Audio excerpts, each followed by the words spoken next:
I can hear you now, Rock. Oh, that's the Rock. I can hear you.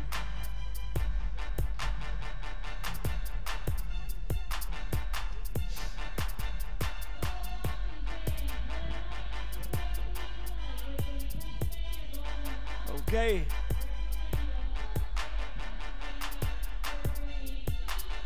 All right, count us down right now.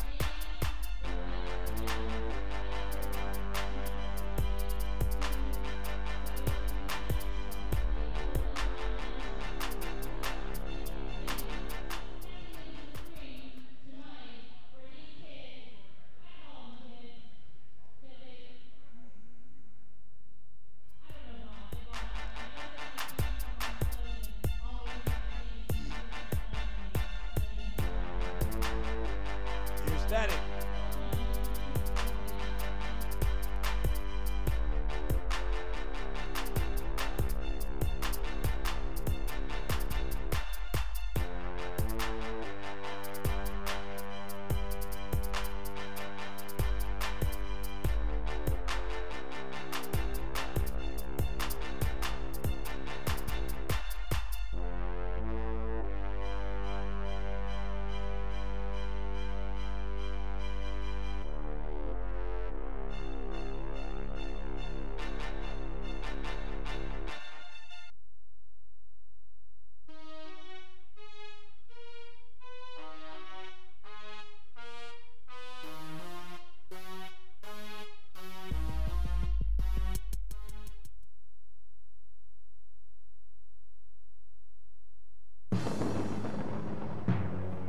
The Roxamore Sports Network starts in 5, 4, 3, 2, 1.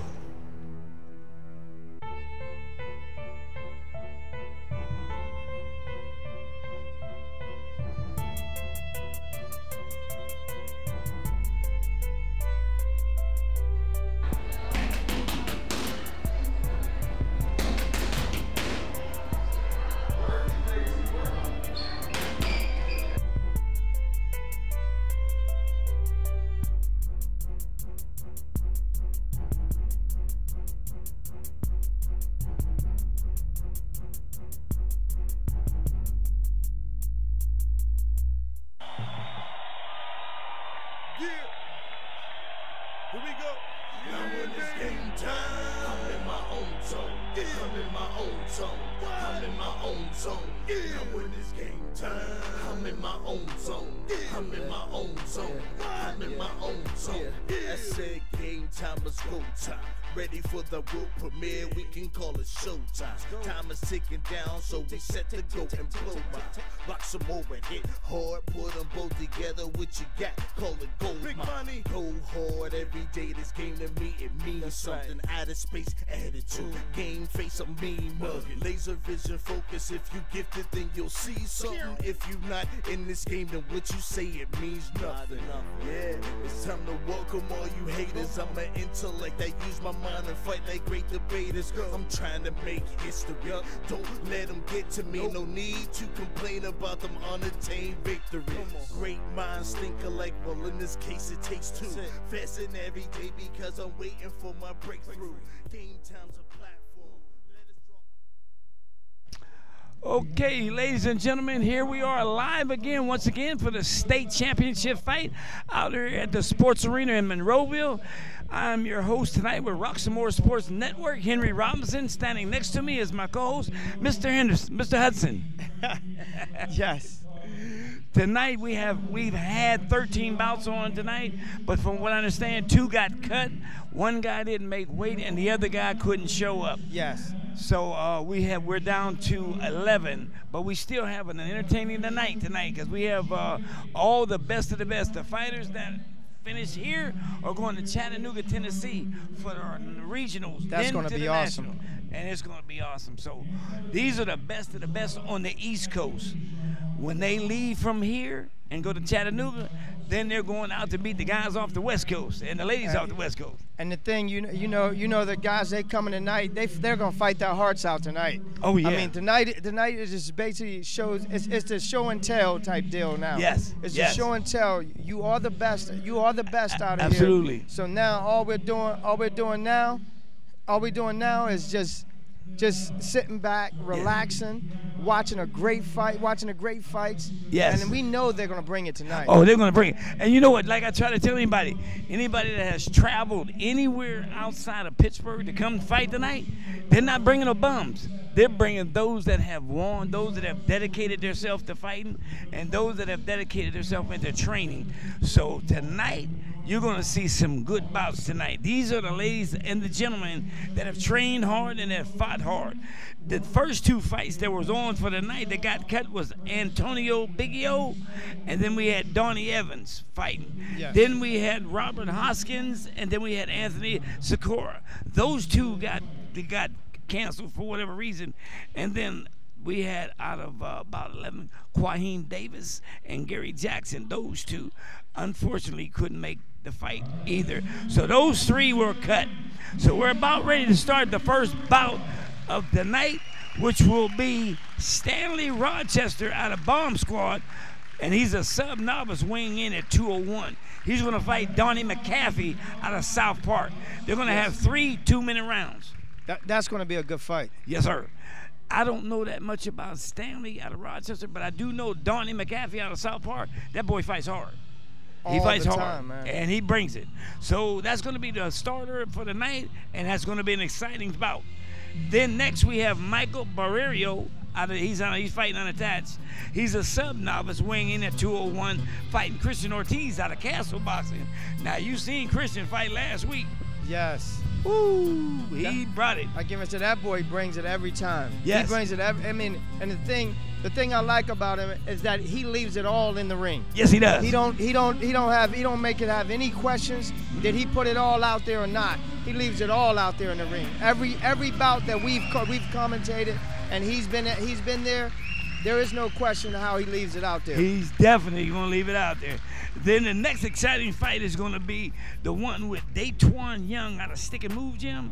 He's coming in at 152, and he's a novice fighting Kenny Mitchell out of USS Fight Academy. And I'm going to tell you, that's three 2-minute rounds again. But I tell you what, I don't know too much about Daytwan, but I do know about Kenny Mitchell. And I'm telling you, I've seen that boy grow and progress since he's been in a boxing. And I tell you what, the last 2 fights that boy has fought and won were some rumbles. Yes. And with Kenny, as well as you know, I've coached Kenny. Yes. Kenny's a great fighter. Mm-hmm. Got a good head on his shoulders. Mm-hmm. And again, the thing with Kenny shows a lot of poise in the ring. And last week on the fight last week, yes, he did a great job last week. And I just look at it. Kenny needs to work a little bit more on the cardio. Yes, he does. Because you could see he was getting a little gassed out. Yeah.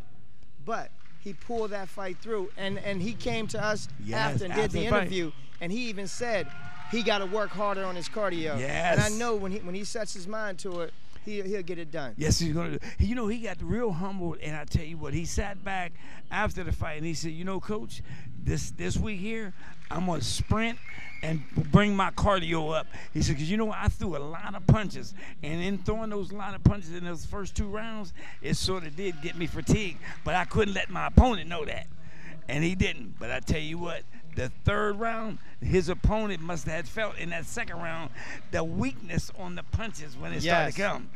That's when Ryan brought it to him a little harder. Yes, I agree. And I look at it, if he had fought the same way that he fought in that 3rd round, yeah, I think he would have got the decision. It would have been a different fight. Definitely. It would have definitely been a different fight. Then we've got Ryan Sheeran out of Gray's Ferry Gym. I don't know that much about that gym, but they have a 165-pound novice fighting Eric Lomax out of Braddock Pal. Yes. Now, you know, when Eric first started out, I was one of his coaches.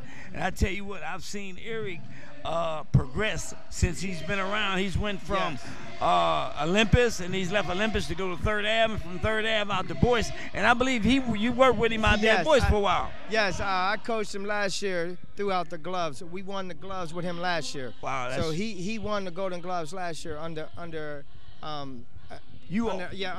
me and Coach Rock. Okay. I mean, the kid fights hard. I mean, and he's a big time puncher. Yeah, he hits hard. Huge, heavy hands. Yes. Big time, heavy hands. When I first started him out, one of the things that I told him, I says, you know what? You're chiseled up. I just gotta loosen you up because you're tight. I says you're built good, you're tight, but once I loosen you up, you're gonna be amazed that when I give you the punching power drills on the bag, how hard you're gonna be hitting in that ring. And I'm gonna tell you, when I used to watch him spar after he started getting looser, oh, he was sitting on them punches and turning into his hooks. Oh, definitely. Oh my God, Mr. Hudson, he is a power puncher. Big time. And I'm gonna tell you something about, as well as you know, when Eric gets hit, he takes him off his square, and he's gonna turn it into a fight. Oh yeah, definitely, definitely. So you better not run, because he gonna chase you down. I agree, man. I agree. Now after that fight, it'll be Jacqueline McTammy out of Boise's gym. Now I don't know where they're from. Yeah. She's got her hands full with a female. Now she's coming in at 125 pounds, and she's open. She's fighting Drew's fighter, Maria Antonez out of Erie Boxing Academy. That's now Maria. Woo! I'm yes, telling sir. you, Maria's an exciting fighter. Yes. I mean, just her movement, her IQ, yes, and just everything that she puts on in the ring. I mean, it's amazing. And she stays busy. She's not a fighter that'll lay back. She's one that's gonna bring it. She's gonna cut the ring off. She's gonna stay in your face. And if you're taller than her, or if the girl that she's fighting have a longer reach, she's gonna stay up underneath that jab. She's gonna stay up underneath her. And that last fight, oh my God, she smothered her opponent. I don't want to mention too much about that fight because there was a lot of controversy pertaining to that fight. But I tell you what, we're gonna take a break and come right back. We're getting ready to do the national anthem. The national anthem. Definitely. Make sure everyone's standing. Gentlemen, please remove your hats for the singing of our national anthem.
To the Naval Support Center.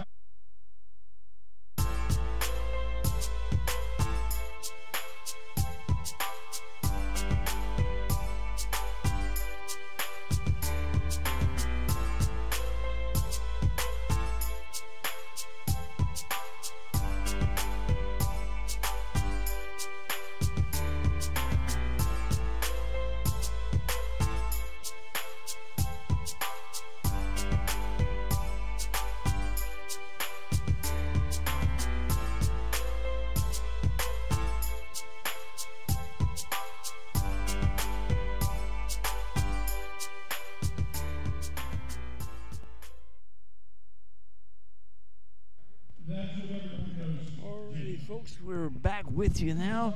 We're getting ready to talk about Mr. Jimmy Cvetic, who headed up the Golden Gloves and the PAL gyms in Pittsburgh. We lost him this year due to a health issue that he had been battling for a long time. But for whatever reason, he's in a better place now. But we're recognizing some of his accomplishments throughout the years. Yes. They're going to do a 10-second countdown with the bell ringing to acknowledge him.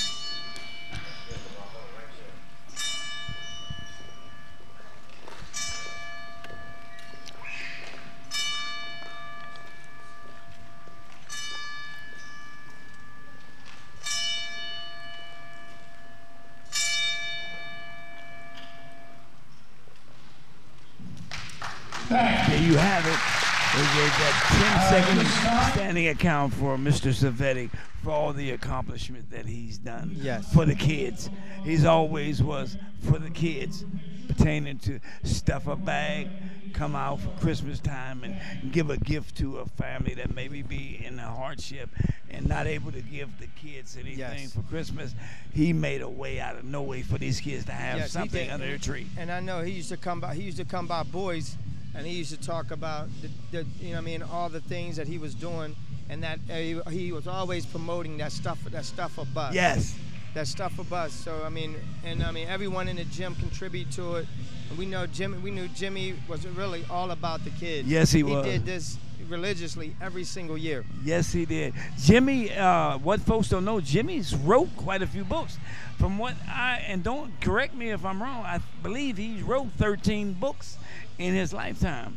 Jimmy was about poetry and a lot of acknowledging some of the things that was going on in the inner cities for the kids in terms of trying to help them develop a way of staying off the streets, getting into trouble with the gangs and the drugs and the violence. Yes. Jimmy had a heart for trying to help everybody turn their life around to do something better. I speak about one individual that he took under his wing at an early age, Monte Everhart.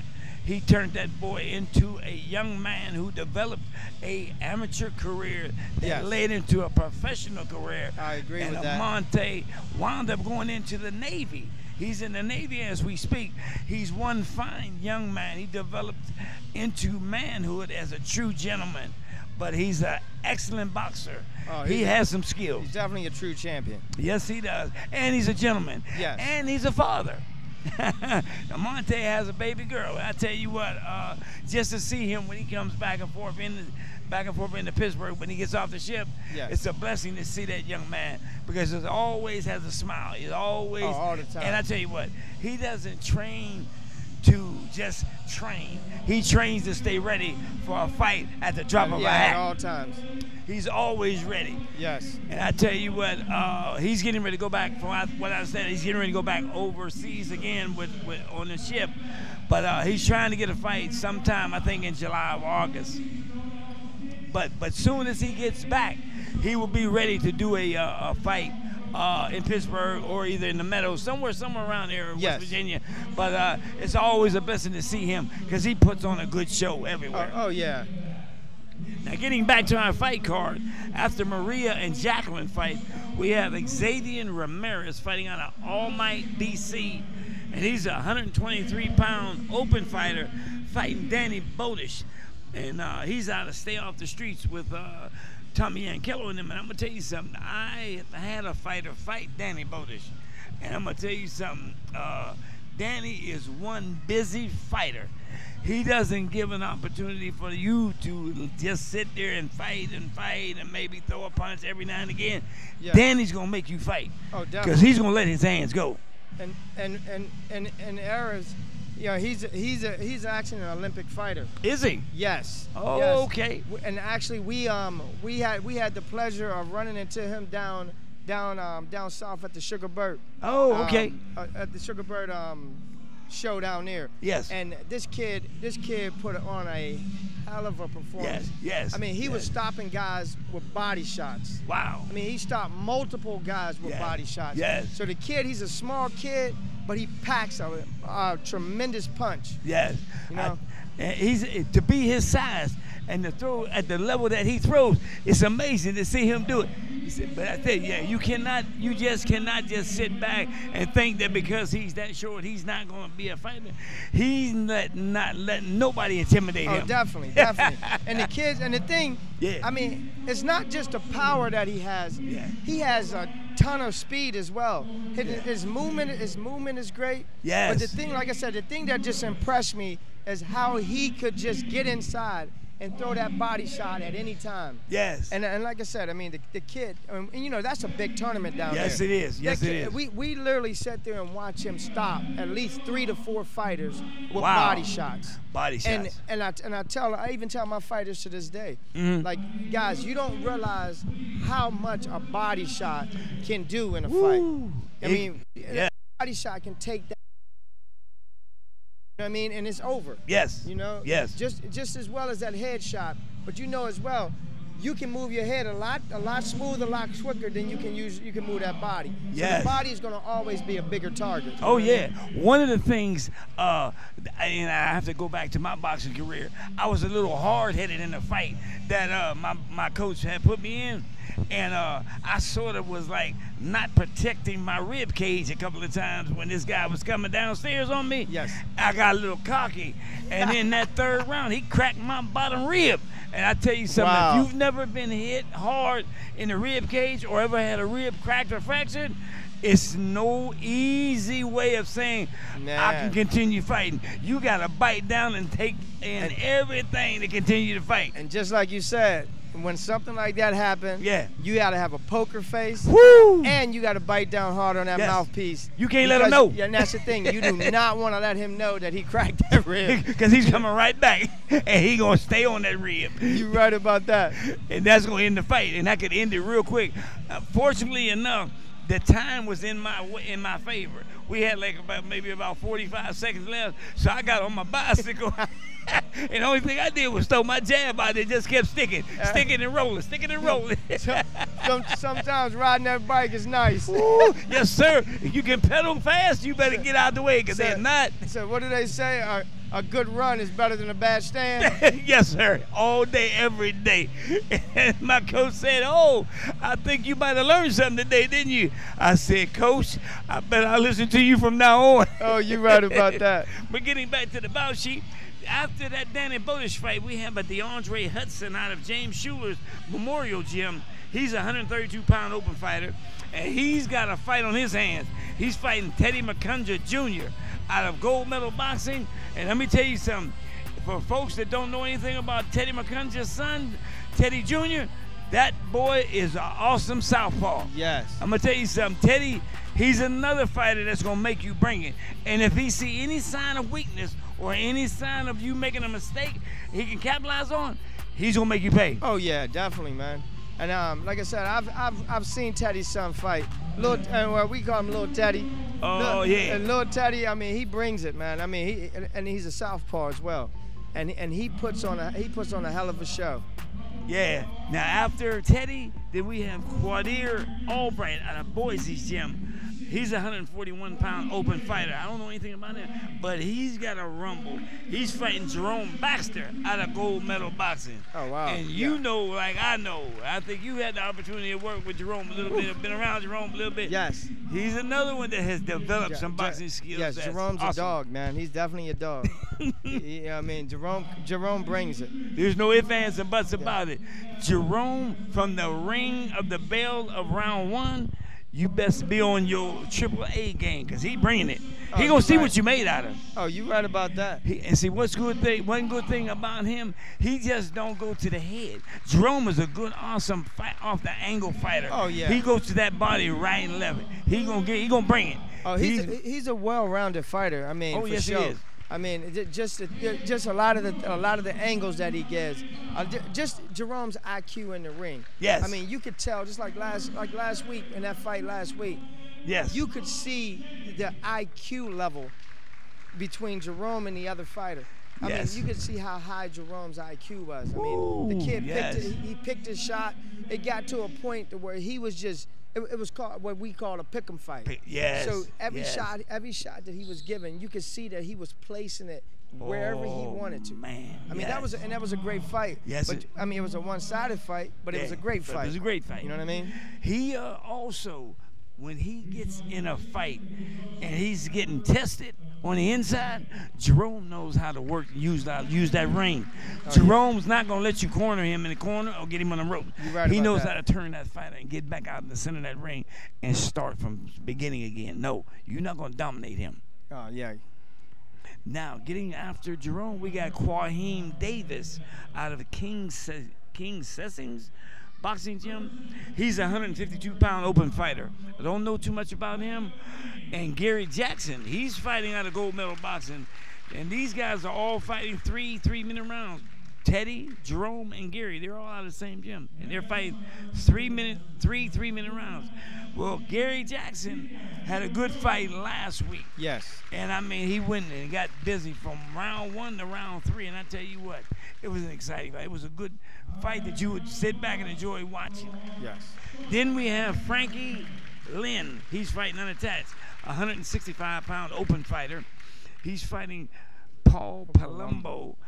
Stay off the streets with Tommy Yankello's gym. He's a 165-pound open fighter. Don't know too much about these guys, but I do know one thing. They've made it this far. That means they can fight. Yes, and I know a little bit about Paul Palumbo. Okay. Last year I was telling you about Eric Lomax. Yes. I was coaching Eric Lomax. We had a fight with Paul Palumbo. Okay. I mean, we won the fight, but Paul brought it. Oh, You know what I okay. mean? He brought okay. it. I mean, and he made it a tough fight. Yes. I mean, just thinking about that fight, I remember the first round, Eric landed a big shot, and from there on, Paul was bringing it. Was he? So yeah, I know Paul's a great fighter. Okay, okay. Then the fight of the evening that's going to be the main event is going to be Earl Finney out of Bosey's gym. He's a 201-pound open fighter fighting Lucas Liera out of Wolfpack. Now, that's Jeff Mucci's fighter. Okay. Don't know a lot about him, but Jeff raises up some good fighters out of his gym out of Carnegie. So that's going to be the card for tonight. We've got a couple of walkovers that we want to mention. Joey Terrell out of Wolfpack. He's a 178-pound novice fighter out of Pittsburgh. He's got a walkover. And then we've got Damier Palmer out of 3rd Avenue Pal. He's another fighter that's going to be getting a walkover to the regionals down in Chattanooga. Oh, that's going to be awesome. So that's going to be awesome for those guys that, hey, we didn't get an opponent? Well, we're going down to the regionals. We'll get an opponent down there. So it looks like we're getting ready to start the first bout for the night, folks. And it looks like we're getting ready to have Stanley Rochester out of Bomb Squad. 201-pound open class fighter fighting Donnie McAfee out of South Park. So looks like we're about ready to get busy. So sit back, relax, and let the boxing begin. Beginning to have a good evening this evening, folks. Definitely. Well, the ref is waiting for the judges to give them the okay to let this fighter come on and do what they got to do. He's bringing the headgears on now. They're putting the headgears on, and looks like the corners are set. We're just waiting on the bell to ring.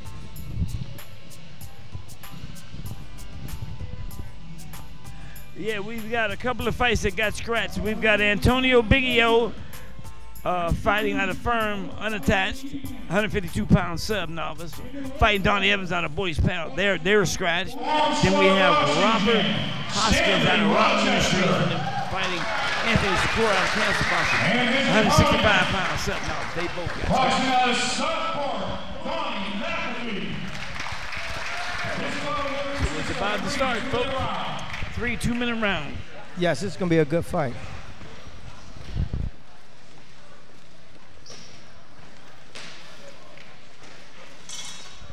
So we're just waiting for the ref to finish giving them their instructions in the corner.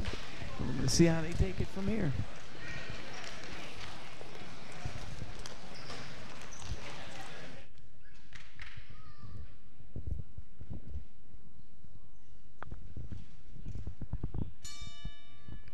Here we go. It started the first round. He came out with a good jab. Uh-oh. Here we go. Oh, he's Whoa. Wait a minute. Whoa. Uh-oh. Wow, he actually picked him up. Picked him up and threw him down.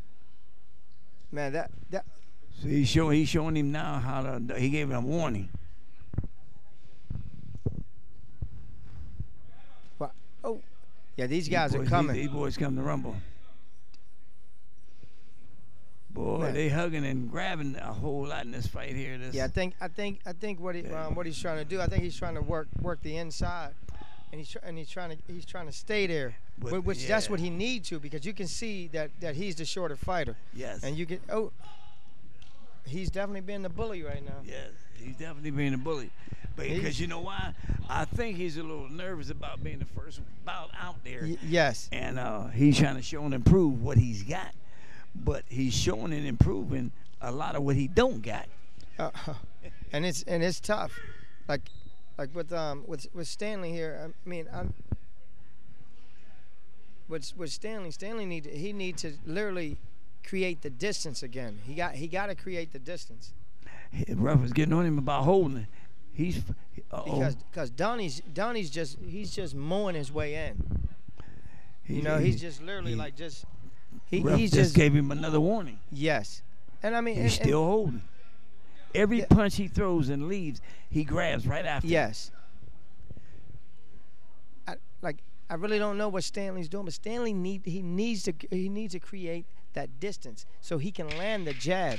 But the thing is Donnie as you see how he just dipped in and came. He threw a good combination. He worked downstairs to go to the head. All right, that's round one. Let's see what these coaches are going to tell him to do and change up for round two.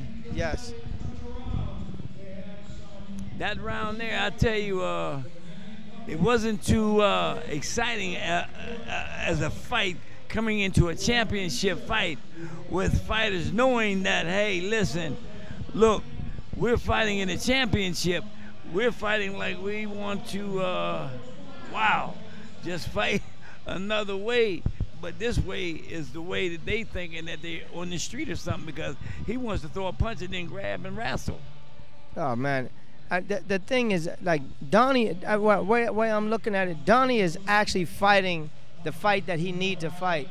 But I look at Stanley. If Stanley's definitely not fighting his fight, because Donnie, he's just throwing one or two punches, and he's just coming right in. He's coming right in. He's not, you know what I mean?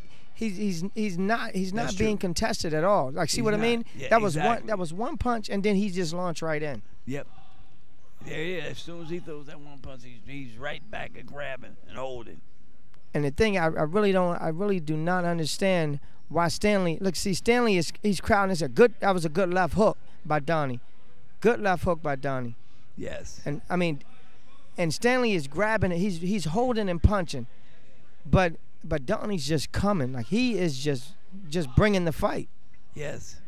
And to be honest with you, I look at it. I mean, a lot of the times it's not that he's landing clean, effective shots. It's just he's being busy. He's staying busy. Yes. You know what I mean? That's in a championship fight, on a fight on this level, you've got to stay busy, because these referees and judges, they need to see for a fact of what they're capable of doing. If you can't do what you should be doing in a championship fight, it's going to show. Oh, I agree. I agree. Right now, it's showing that he wants to grab and hold. Oh, yeah. Like a beginner. And the thing, I mean, and like you said, I'm looking at this. Stanley, he's not sitting back on his punches. He's allowing Donnie just to come. He's allowing Donnie to throw one punch and then come in. Yes. Again, that's fight. If you don't know how to use the angles, he like Donnie makes this fight very hard for Stanley. Yes. Because he don't know how to use the angles. But like, if you look at it as when he throws that first jab and then come in.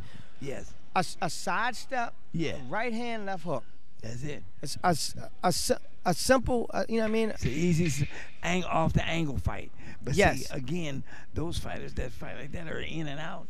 they've never really adapted to the way of learning how to fight off the angles and changing the levels. You're just in and out. I'm going to throw a punch, step in, and then back out. Well, there's more to boxing to confuse your opponent. Oh, yes. In fighting off the angles. And the thing, and like I said, he just like Donnie just made this whole fight a tough fight. Yes, you know what I mean? Did. Yes, he did. And I can't sit here and say, you know what I mean, like Donnie's just dominating. He's just being busier. Yes. And I really don't understand. Stanley has to realize he's the longer fighter. Yes. And he has to realize he needs to stay at a distance. Yes. If he could keep Donnie at a distance, I believe he could do something this fight. Absolutely. It's just he haven't in 2 rounds he haven't proved that he can you know what I mean, that he can keep his distance. Exactly. So it's gonna be a tale of the tape, but this one right here is gonna let you know who's gonna take this victory. Donnie came out. He threw a looping left hook. A leaping left hook. Yes. I remember back when I was boxing, Coach told me about a leaping left hook. I said, Coach, can you teach me how to throw that? He said, no, not until you learn how to throw the hook on your feet. Yeah. He said, you can't throw the hook off your feet if you don't know how to throw the hook with your feet. It's amazing. It's amazing how guys are coming to the gym and maybe be in the gym for maybe 2 to 3 days. Yeah. And they want you to teach them some of the hardest punches to be. And you know as well as I know, a couple of them, like let's just say for instance the check hook. That isn't. I mean, we're taught that, but as you know, what I mean, as you grow, you're taught it. Exactly. But just coming in the gym and to hear about a check hook, and then they go, hey coach, teach me the check hook. First of all, you need to learn how to walk with your punch first, because you still haven't learned how to walk with a punch. Yes. He said, you want to do a check? He said, okay, we're going to check, see if you really want to box first.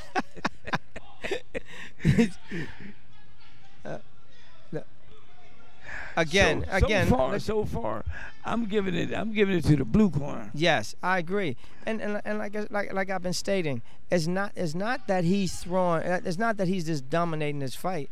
He's the busier fighter. He's the busier. And I just don't think Stanley know how to keep someone at bay. He don't know how to use his length. Like look right now, you can tell Stanley is winded. And he's not the busier fighter. No, he's not. Oh, Stanley he just got to call a right hand. Yes, and he threw a good right hand as well. Yes, he did.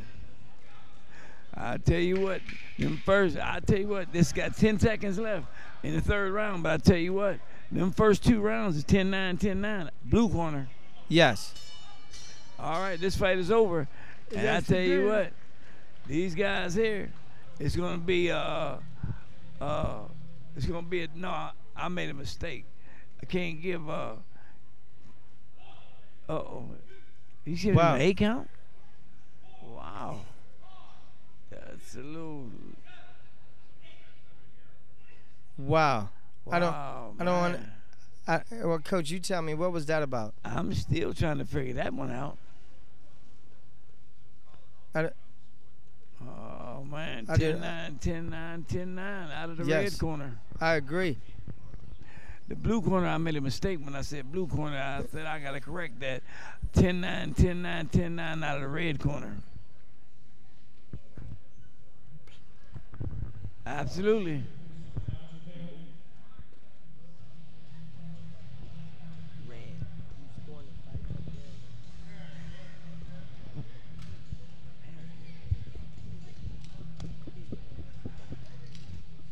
That's my fault again, folks. I'm looking at the blue and the red, and I'm getting my eyes crossed. No, the blue corner dominated this fight. Donnie dominated the fight.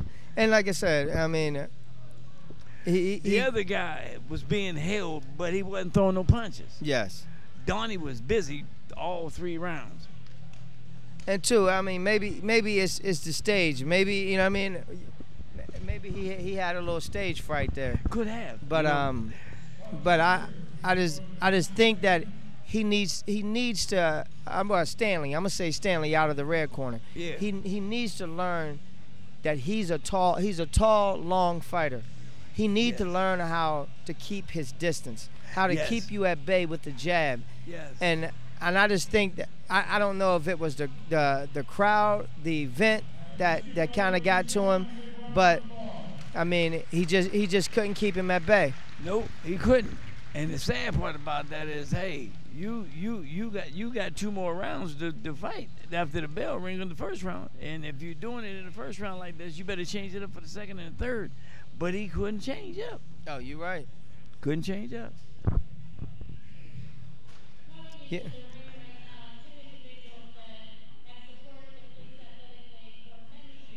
Here we go for this for the judging of the fight. Yes.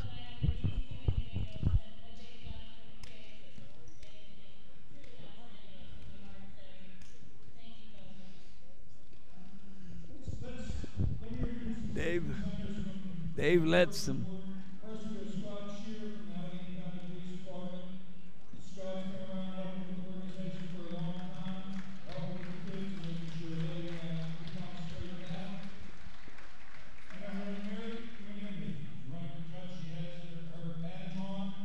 She has been figuring since I've been involved with Western Games athletically, and both of these people have really dedicated a lot. On the time off, free pay to help out our youth and cities. Thank you very much. Alrighty, we're about to get the news of who's going to Smile in Chattanooga. While the judges go ahead and tally the scores up here. Don't forget we have concessions on each side of the ballroom. T-shirts for sale and the 50-50 coming around. So please help us support Man, I tell you, our youth. That was I tell awesome. you, this, like I said, this was a good fight. Yeah. It was a good fight. It's just, like I said, I just think Stanley need to work on his range. Yes, he do. So coach, like I know, I mean, you've been in this game a lot longer than me. Yes, sir. What is something that you would have Stanley do to work on the range? I would put Stanley on that rope around his feet, first of all, to get his feet to moving properly. Because right now it starts from the bottom and works up to the top. You have to start with your feet to put yourself in position to let your hands go which way they need to go. But the way he's doing it, it's like he wants his hands to go. Red corner. Whoa! Damn. Oh, wow. my. Wow, that's a big upset there. Man, whoa. Man, I didn't see that coming. Nor did I. That, man, that's. He didn't let his hands go, but maybe 2 or 3 times the whole fight. I really don't. I can't. What I did can't he hit? understand that one. That's a very controversial fight right there, because that man never really touched him, man. It's like, and like you said, he never let his hand. Standing 8 count in the 3rd round. Never let his hand go. Never let and his like you hands said, go. got a standing 8 to end the fight. Wow, man. Like these judges are really. Whew, that's tough. Boy, that's tough. And that's what they're talking about. The judging in Pittsburgh. And it's not to say that all judges are bad, but there are some judges, man, that really need to understand the graphics and the significance as to what they need to score and what's not going to score. Man, that is rough. It's almost hard. It was hard enough to commentate that fight. Yes. And then for the judges to do the things that they just did with that fight, I mean, it's crazy.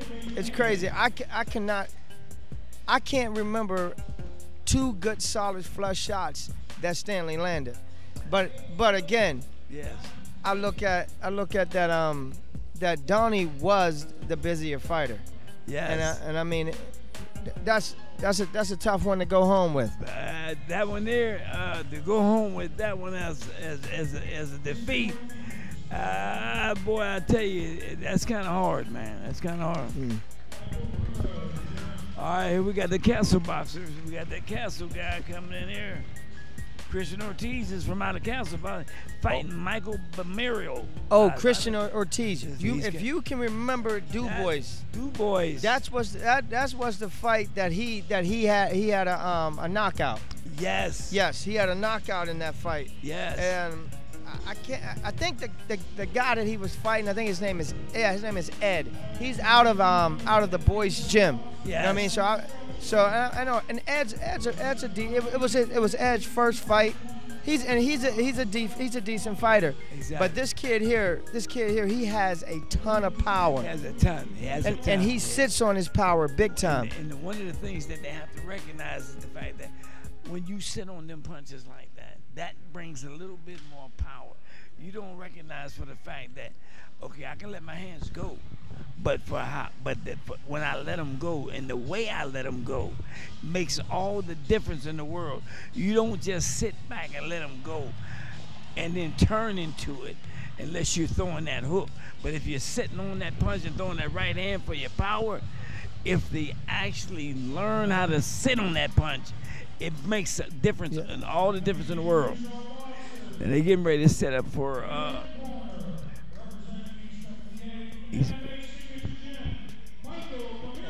they're bringing Michael Romero in.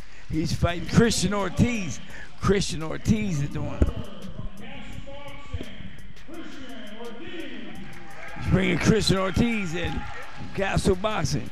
He's got a rumble. Now, he's a little bit smaller than the guy that he's fighting. So he's got to recognize yes. He's going to have to stay inside on him. This is like David and Goliath. Yes. In the ring. You see how small he is? Yes. But the one thing I can say, we know that he has power. It's just now Ortiz he has to be the guy that works his way in. Yes. Because the last fight that he had, you know what I mean, he was the bigger guy. He's fighting. Oh, so, the guy he's fighting too is southpaw. Oh yeah. So right now I think Ortiz need to slip that. As you can see, the kid he's throwing that jab out there nice and tight right there. Oh, but what I see, he doesn't look that experienced of a fighter. Cause look at how where his hands are, and look how he's throwing his punch. Yes. He's throwing his punch like a beginner. Yes. And see, all that fancy up in the air, the ref's gonna stop that. You're not allowed to do that in amateur boxing. Oh, whoa! He just landed. Michael just landed a good. Oh, he gonna give him a count. Man, he landed a big shot. Yes, that was a big shot. He just landed. He loaded him up real quick. Already. And he's already given a standing 8 count. Man, whew, that was tough right there. Yes, it was. Yeah. Yeah, he's gonna be rough. He's gonna stop this. Yes. Oh, damn, that's it. Wow. He put him down. He's still dizzy from that punch. Yes, Ortiz. He just shook that head. Ortiz need to go inside. He need to go as you can see. As you can see, when Michael throwing his jab, he's throwing his jab. It's gonna be a wrap. He's staying back. He stays back. Yeah, So Ortiz have to make this an ugly fight right now. Yes. If that tall and guy. Ortiz is trying to turn it up. I think he just took an man. He just took another big right hand by Michael. Michael's a big guy, man. He's a big guy. That boy he's fighting. Man. Yes. He's man. bringing it. That's he stopped that. Yes. He just stopped that. Technical. Stop by the ref. I guess. Stop by the ref. There, I would stop that too. I guess David just said Goliath got too much on me. I can't do this. Yes. I am not Brutus. I can't do this. I got to let it go.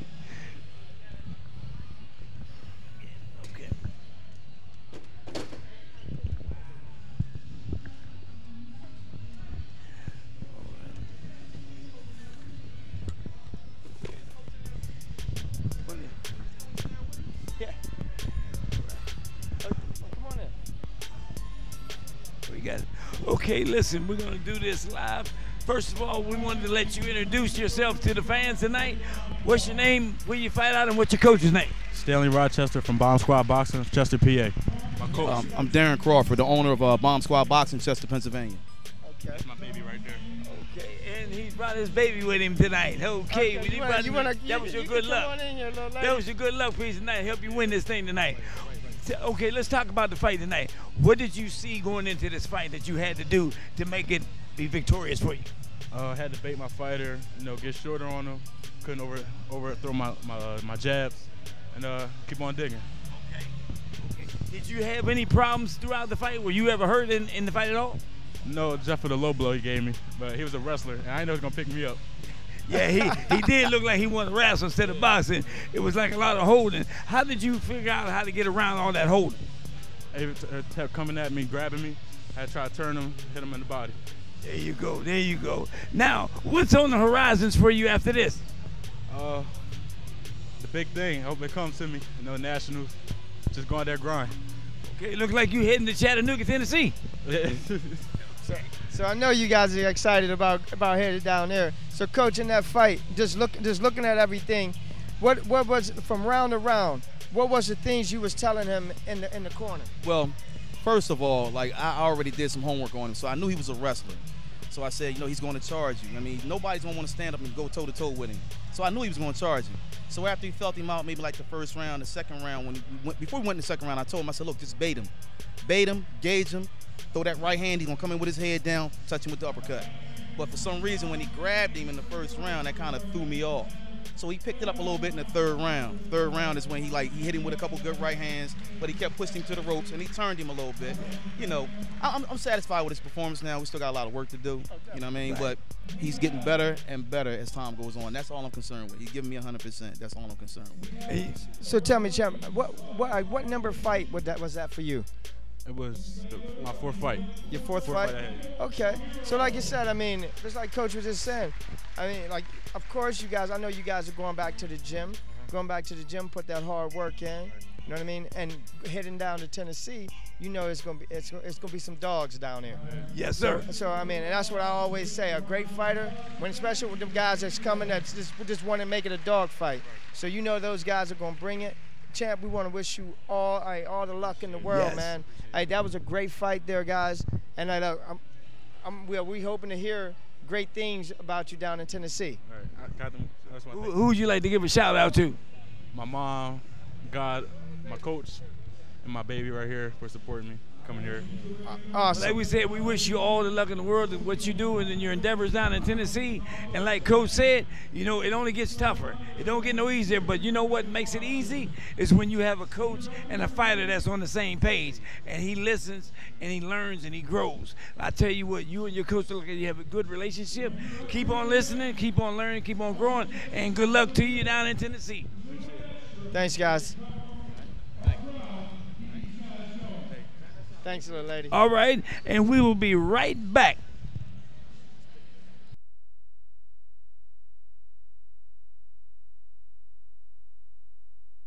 From Renewed Minds Media Group comes the most hilarious, outlandish comedy of the year. Jacob was a thief. He stole the money off his brother. He was robbing corner stores for bags of chicken. Just stick with the word. Stick with the word. You understand? This is the word, Tom. Nigga, I ain't playing with you. Stick with the word. Experience church like you've never witnessed it before. What church you claim? I said, what church you claim? What if I told you I'm not really a pastor? I wouldn't believe you. Why not? Because I don't date lonely. Jacob, when you gonna stop this foolishness? You lying to the church. You lying to yourself. You need to tell that girl. Before you walked up, I was in the middle of asking Tiffany, will you marry me? See? I even got you this cake. I'm just wondering why your name's on the cake, too, Tiffany. Oh, well, Thank you. There was so much space, I just thought they should. Thank you. Are you ready to sing? Are you ready to dance? most of all, are you ready to laugh your butt off? It's about what time you talking about? All this time you wanted to fight with the Lord. So now it's time to fight. Like.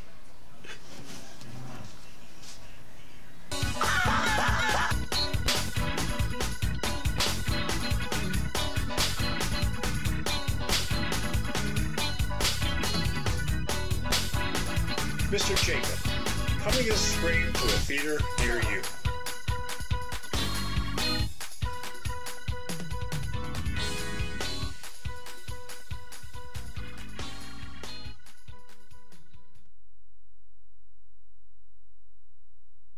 Here we go, folks. We are ready for the round number 3 coming up, and we're back with Roxamore Sports Network, bringing it live to you. Here you have Mr. Henry Robinson, your host. Sitting next to me is my co-host, Mr. Hudson. Well, what do you think about this next one coming up here, champ? This next fight, man, this is gonna be a good fight. Real interesting to see how Kenny's gonna perform this fight. Yes. And I mean, just seeing, I saw him working out in the back. He seemed like he's ready. Yeah. So, and I know he don't have his head trainer with him tonight. His head trainer is Steve Cunningham. Steve Cunningham. Yeah, Steve's out of town for right now, I believe. Yes. But I tell you what, though, Kenny works with the first or second coach just as good as he would with any other coach, because he's humble like that. Yes. So I agree. He's in this fight, and he's gonna bring it. He's in this fight to win it. I talked to him a little bit the day before. I told him, I said, you made the weigh-in, you made the weight. I said, it's about to be back to business. Yes, Don't worry about who he is or how many fights he got. Go do what you know to do best. Yes, I definitely want to see. I don't know much about Daytwan. Yeah, but I stick a move. Yes, I definitely want to see how he comes out. Yes. You know, I mean, I saw him in the back hitting the pads. I mean, the kid looks good hitting the pads, but you know as well as I know, that the don't mean the that. pads don't hit back. No. So we want to see just how he come out, and I mean, and how he assessed this fight from the beginning. True. And I tell you what, he's a busy fighter, Kenny. Yes. We're gonna see if Daytwan is just as busy. They look like they come to bring it. So here it goes. Here we go. That bell ring is about to be on, and he's a southpaw. Daytwan's a southpaw. Yes. All right, Kenny. And stay on the outside. That's right, Kenny. That's right. He's learning how to stay on the outside of that right foot of that southpaw. But that southpaw don't look like he. Yeah, that's a good body shot Kenny just landed right there. But you can tell Daytwan, he's sitting back. He's sitting back waiting. You can see he has that left hand cocked. That's a good body shot. He just hit Kenny with a good body shot. Kenny got to stop launching. Yeah, he quit just lunging. launched at him with that shot. Daytwan just threw a good. Oh, nice. Daytwan just caught Kenny with a good left hand. Yeah. Here you go. And you can see Kenny's trying to make this a good shot. Kenny just let one go. He just let go a big right hand. Yes, he did. Daytwan took it good though.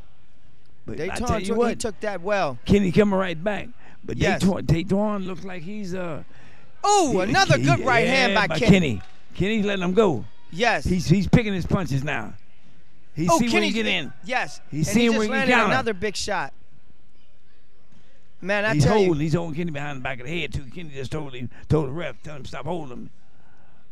The thing about it, I'm looking at this, and I think Daytwan is trying to be a counter puncher.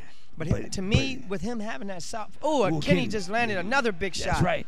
Well, one of the things I talked to Kenny about today, I said, Kenny, go back to basics. Fight off the angle like you was taught in the very beginning. Not that in and out. And that's what he's doing. And what he's doing, he's capitalized on it, able to counter, and that's what he's catching that boy with. I agree.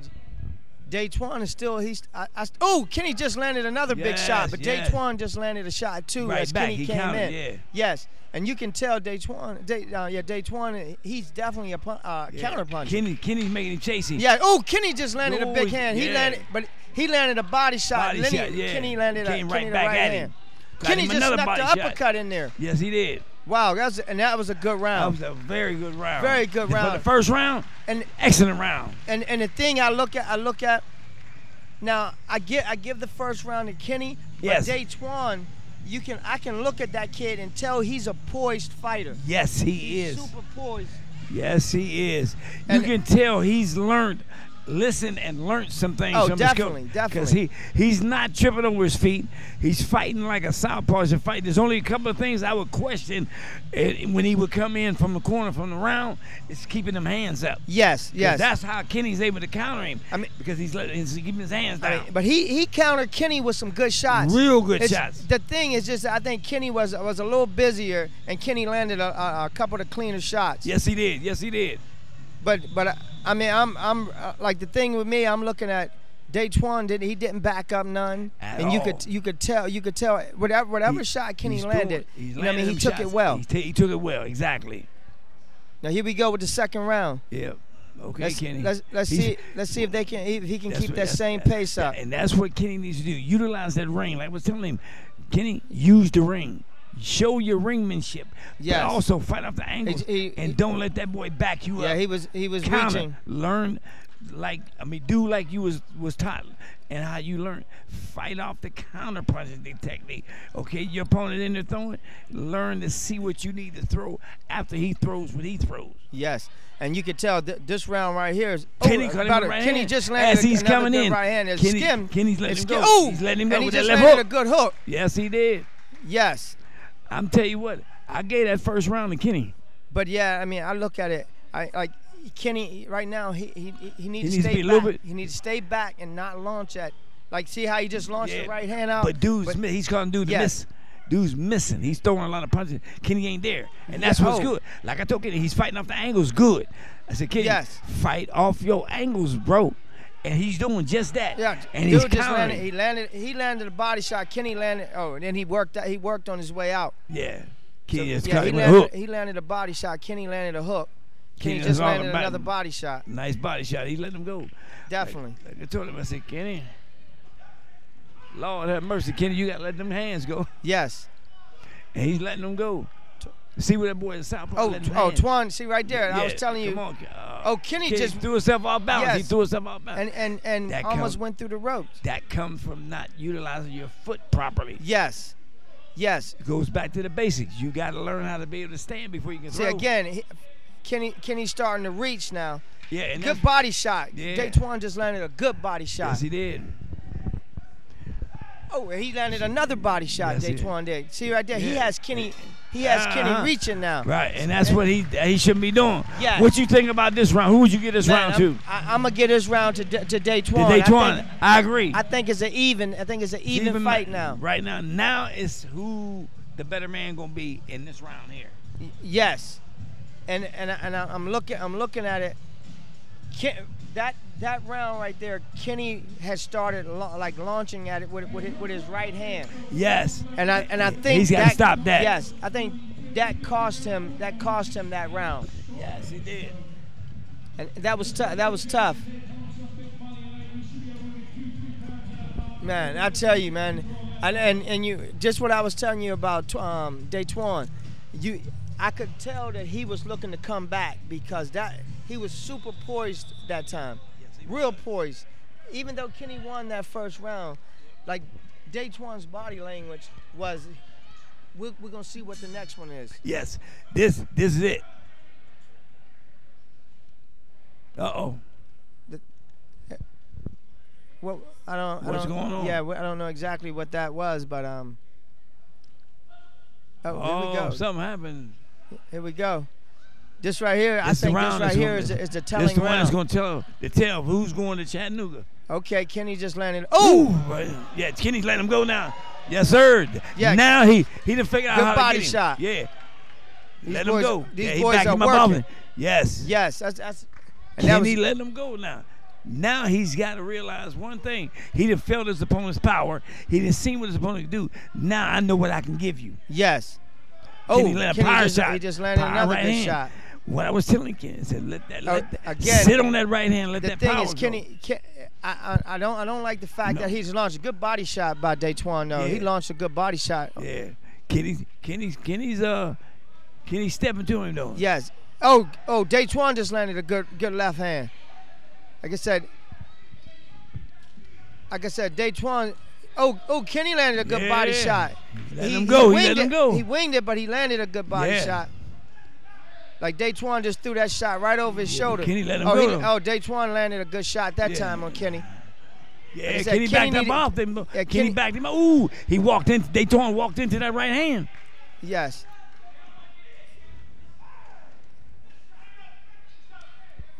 That was a little pirouette there. Yeah, they want to hold and dance. Yes. Here we go. All right, Kenny, let's go. Let's get busy.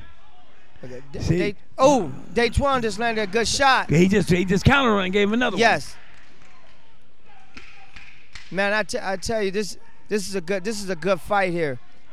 This is a great fight. Oh, a good body shot by Daytwan and followed it up with a hook. That's it. Oh, wow. Wow, I ain't even hear the 10-second bell. Man. Yeah, I never heard the 10-second count. What do you think about this fight? Who you get this? Man, that's a close fight, man. I'm gonna be honest. I literally think Daytwan pulled it off. I think last he did round. too. I think it was even. It was even going into that third round.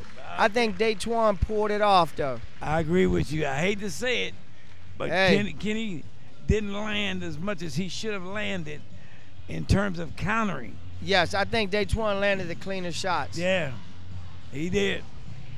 I'd be amazed if Kenny won this fight. But I tell you what, by this being his hometown, and you know anytime you fight, the hometown gets the advantage all the time. I hate to say it like that, but me fighting and you fighting is a fight. We always have had an opportunity to fight out of state. And when you go out of state to fight, you always have to bring more. So who do you give this round to? That third round to? Honestly, I gotta agree with you. I gotta give it to Daytwan. Yes. I gotta give it to him, man. Kenny just didn't do enough. I mean, to turn that thing around. The first round, I think Kenny controlled it. Kenny landed the cleanest shots. He did. Kenny was busier. Yes. But I could tell, and you heard me saying, I could tell Daytwan was going to come on in that second round because of how poised he was. Exactly.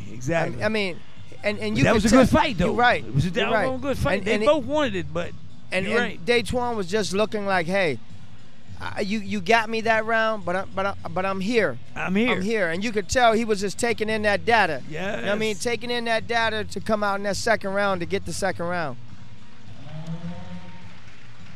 Yeah. Alrighty. Here we go. Here go the decision.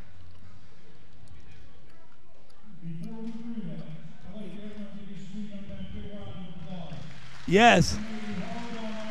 That was a doggone good fight. Definitely good fight. Definitely a good fight there.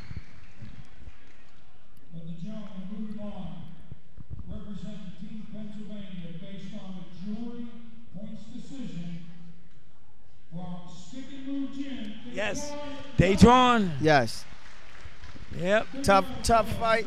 It was a tough fight. Tough fight, but like I said, I think Daytwan pulled it off. He did. He pulled it out in that third round. Yes.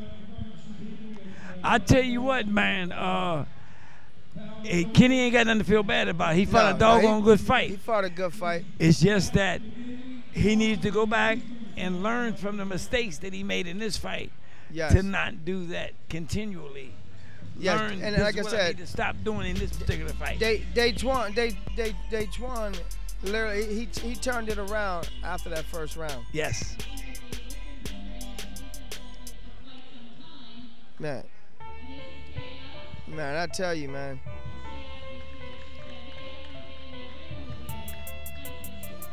Yeah, that definitely was. That was a tough fight. You know. Yep. And the thing, in that fight, man, like I said, I saw just seeing Daytwan, like I said, doing that first round. Yes. That first round, I think he was trying to fill Kenny out.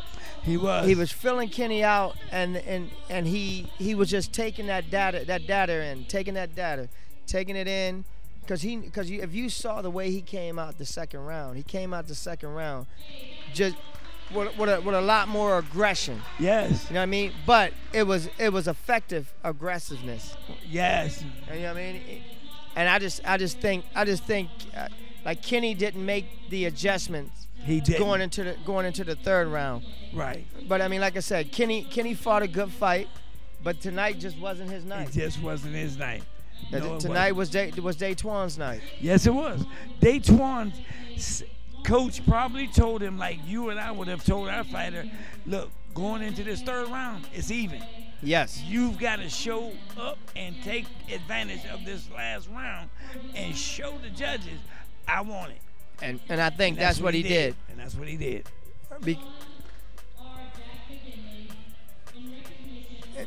And we'll be right back with Roxamore Sports Network. Yes.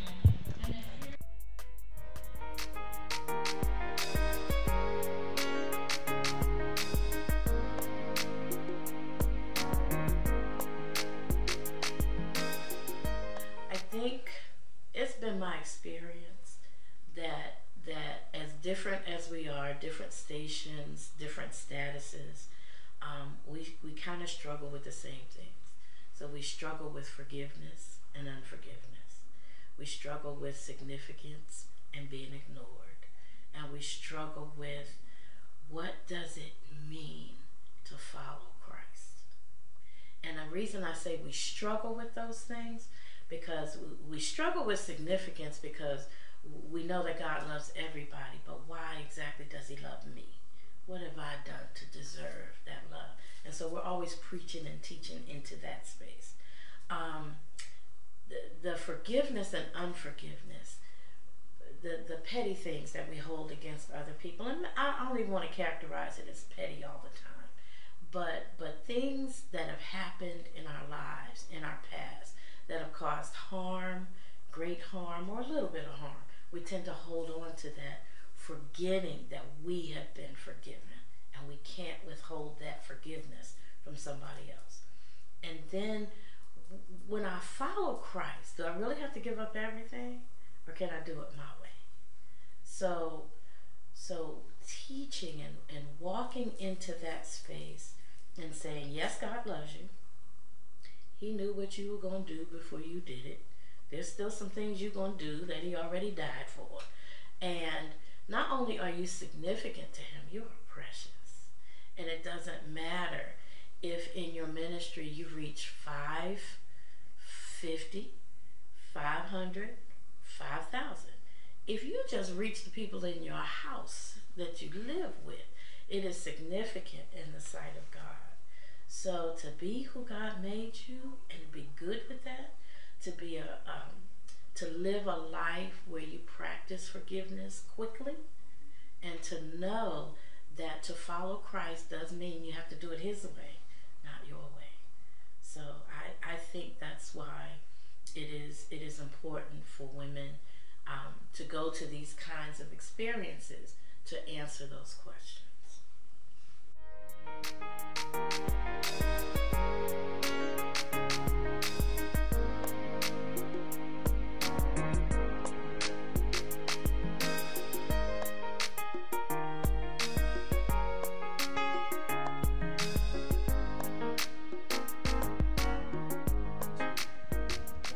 And here we are back live again, folks, and we have Eric Lomax fighting out of the Braddock Pile. He's got a tough opponent fighting out of, I believe it is Ryan Shear out of Gary's Fury. So we're going to see who wants this and who going to take this. Now, knowing Eric like I do, because I helped train Eric in the very beginning of his boxing career, Eric is a heck of a fighter. He listens well, he trains hard, and you've had the opportunity to work with him too, Mr. Hudson. Yes. And have you seen, like I've seen, how he's developed? He's grown a lot more, and he's ready. Yes. And he's not even going to stay too much longer as an amateur. He's going to be turning, I believe, the end of this year or the beginning of next year. Yes, and you know as well as I know, like he definitely have the power. Yes, he does. You know what I mean, the thing with Eric, he just have to be more fluent. He got to get a little more loose. Yes, to where he can throw his punches fluently. Yes. You know? Yes. Well, But, I tell you what, man. Once he gets punched good, and you know, like I know, because you've been around the area like I have, when he gets tagged, he gets tagged. Oh, definitely. He lets go. This is gonna be a good fight. This is gonna be a good one, but I believe it's gonna be a quick one. Yes. Because if Eric turns that power over like he turns over that power, it's gonna be a wrap. Yes. He ready. And that's the one thing I can honestly say about Eric, man, is that he comes to fight all the time. All the time. Ain't nothing slow by Eric. Eric gonna let it go. He gonna bring a fight from the bell. Definitely. He's hype. He's ready.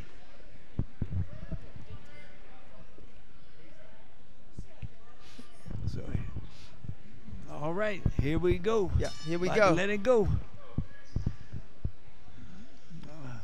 Yeah, you can Eric's see. Eric's yeah, a power puncher. He's trying to stalk him right now. He gonna let that right hand go. Here we. Yeah. Oh, good right hand by Eric. Eric's definitely. Yes. He definitely wants to bring this into a fight game for real. Oh, definitely. Oh, that's it. He gonna hurt him. Yes. He's not ready for it. Once he hit him with a good right hand. Once he sees. Okay. Yeah. Okay, Eric gonna let him go. Oh, again. Eric is definitely putting the pressure on him. He's letting him see from the very beginning, I come to fight. Yes. Ooh, nice left hook right hand. He's letting him go. And now I just hope he don't tire himself out throwing. That's the thing. You know don't gas himself out. Yes. He need to go back to just picking his shots clean like he was doing early in his first round. Picking good, solid, clean shots. Yes. Oh yeah. If he turns around and catches him right, it's gonna definitely be all right. He's gonna catch him. Yeah. Oh. Yes. Right there, he's letting it go. Here we go. He got to follow up. He don't. Ooh. Oh, they both landed. They both landed two good right hands. Yeah. Oh, a good uppercut by Eric. Yep. Yeah. Yeah, I tell you, man. Done by one. Eric gonna ready. Eric felt his power. He's felt Eric's power. Now he's turned this into a street fight. Come on. And you can see Eric is good. That was a good inside left hook. Yeah, Eric threw a nice uppercut too. Yes. Yeah. Woo! That's right. Again, Eric just threw he missed a good. Ooh, he just caught him with a left hook when that bell rang. Yeah. Like that. I tell you what, that left hook was a little after the bell, but that's all right. He coming at him. Yes.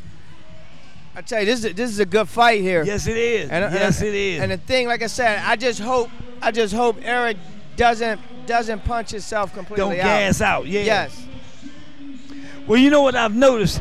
Eric has been training a little bit different lately. He's been doing his road work from what Coach Phil told me. Yes. And he's been actually doing a lot more sparring. And the thing with Eric, man, I tell you,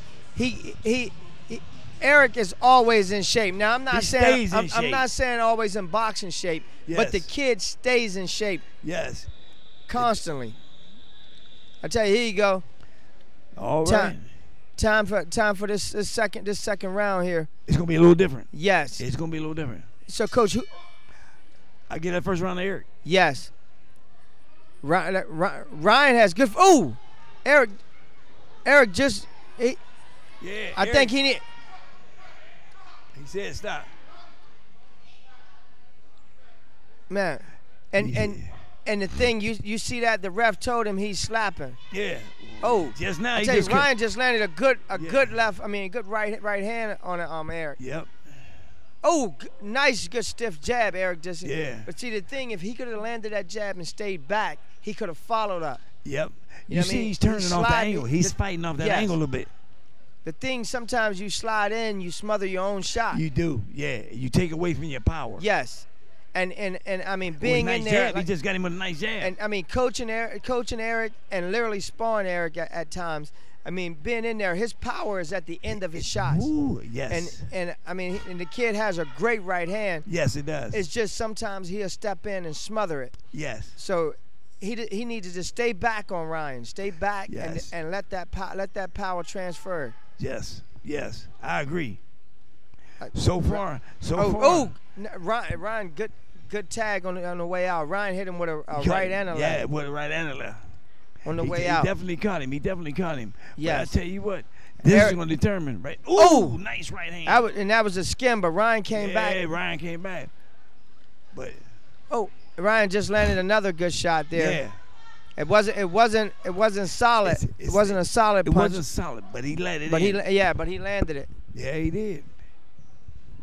This ain't an easy walk in the park as Eric thought he was gonna be. No. Here we go. 10 seconds. 10 seconds. Oh, Ryan just landed a good right hand. Eric just came back though. Yes.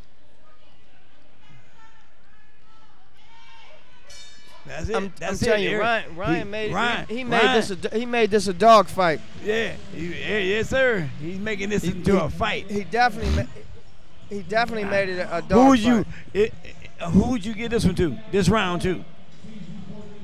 Well, this could go either way. I think Ryan might have pulled out. I gotta agree with you on that. I think Ryan might have landed caught the a little bit shots. more cleaner shots. Yeah, I think his shots was cleaner. And not only were they cleaner, he wasn't gassed out. When he let him go, he came right back with something else. Yes. So the first, I got this even. Yes. One round apiece. I would say the same. We will definitely see. It's definitely even. Here we go. This is the tail of the tape here. Who wants to take this to the next stop? Yeah. Who want to take it down to Tennessee? Yes. Who's going to Tennessee? We gonna see. Oh, he started out pressing on Eric Eric. said, no, you ain't coming in there like that. But Eric needs to just go back to his jab. Get back. Okay, that's a good turn. Yeah. Eric's looking for that one-hitter quitter. Yes. You know, he got staying power in that right hand. Oh, big time. But I tell you what. Oh, good stiff jab, Eric just landed. Yeah. Oh, good slip. He missed all that. Yes. He missed all that. That was good movement. That's good move. Good head movement. Good movement. And if you look, he just turned him. He just turned him in the corner. Put him back right there. Put him right back. Yes. Yes. Man, he's looking for it. You can tell he's looking for that big right hand. Look. Yeah. Oh. Ooh. He just caught Eric with a nice left hook. He just caught him with a good hook. Yeah. And he caught him with the right hand coming in. He walked right into it. Oh. Ooh, if Eric would have caught him with that right hand, it would have been a little problem. Yes. Eric need to go right back to that stiff jab again. See. Yeah, he just landed a good jab. Eric looking for that one-hitter quitter, though. Yes. Here we go. You know what? Ryan already felt Eric's power a little bit. Yes. He don't really want to run in there too much. Oh, Eric just landed a good right hand there. Yeah. Yes, he did. Man, I tell you what, he's got to continue doing what he was doing. This is definitely a good fight. Yes. Like, Eric is moving, but I think right now he need to put that pressure on Ryan. Let them hands go. Yeah. Ryan's putting a little bit more pressure on Eric than what Eric's doing to him. 10 seconds. I don't know, Coach. I'm telling you, I think Eric needs to just back up. He needs to back up and let his hands go right here. Let him go. That's it. It's a wrap. Woo. Well, I tell you what, man, in terms of this fight here, Mr. Hudson, I hate to say it, I think Eric just lost this fight. Yeah, that's a tough one to call there. And I mean, I think he just lost this fight, man. Yes. You know, for one, he didn't let his hands go as much as he should have. I agree. He didn't connect with a lot of clean shots as he should have, or knows that he could do. So one of the things that I do know is the fact that he let the boy feel his power. Yes. But he didn't continue letting him feel it. You know, he stuck, but he backed out the fight. Oh, I agree. agree. One of the things was he should not have done. He should have not stopped letting that jab work. Yes. He had him. The thing he should have kept the jab pumping, and that you could tell he was head hunting with that right hand. Yeah, exactly. Yeah, this is a good fight to score here.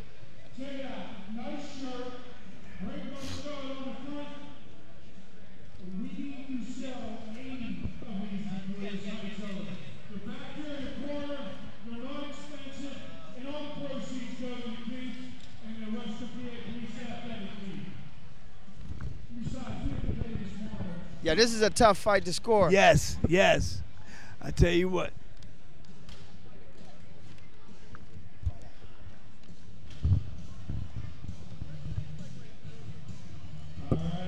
Here we go.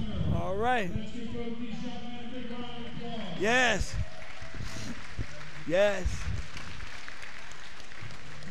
All right. Who's going to Chattanooga? Here we go.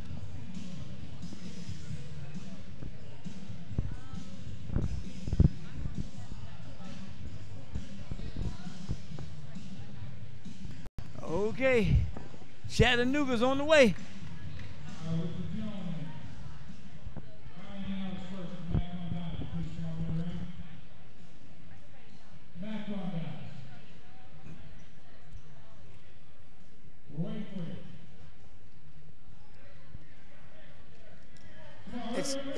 It's definitely taking him a minute to tally it up. Yeah, he's waiting for this gentleman to get in the ring.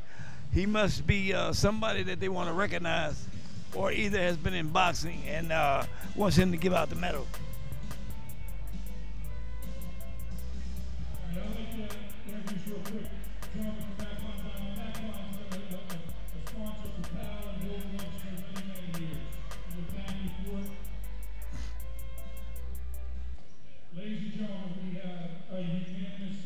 Yes. Okay.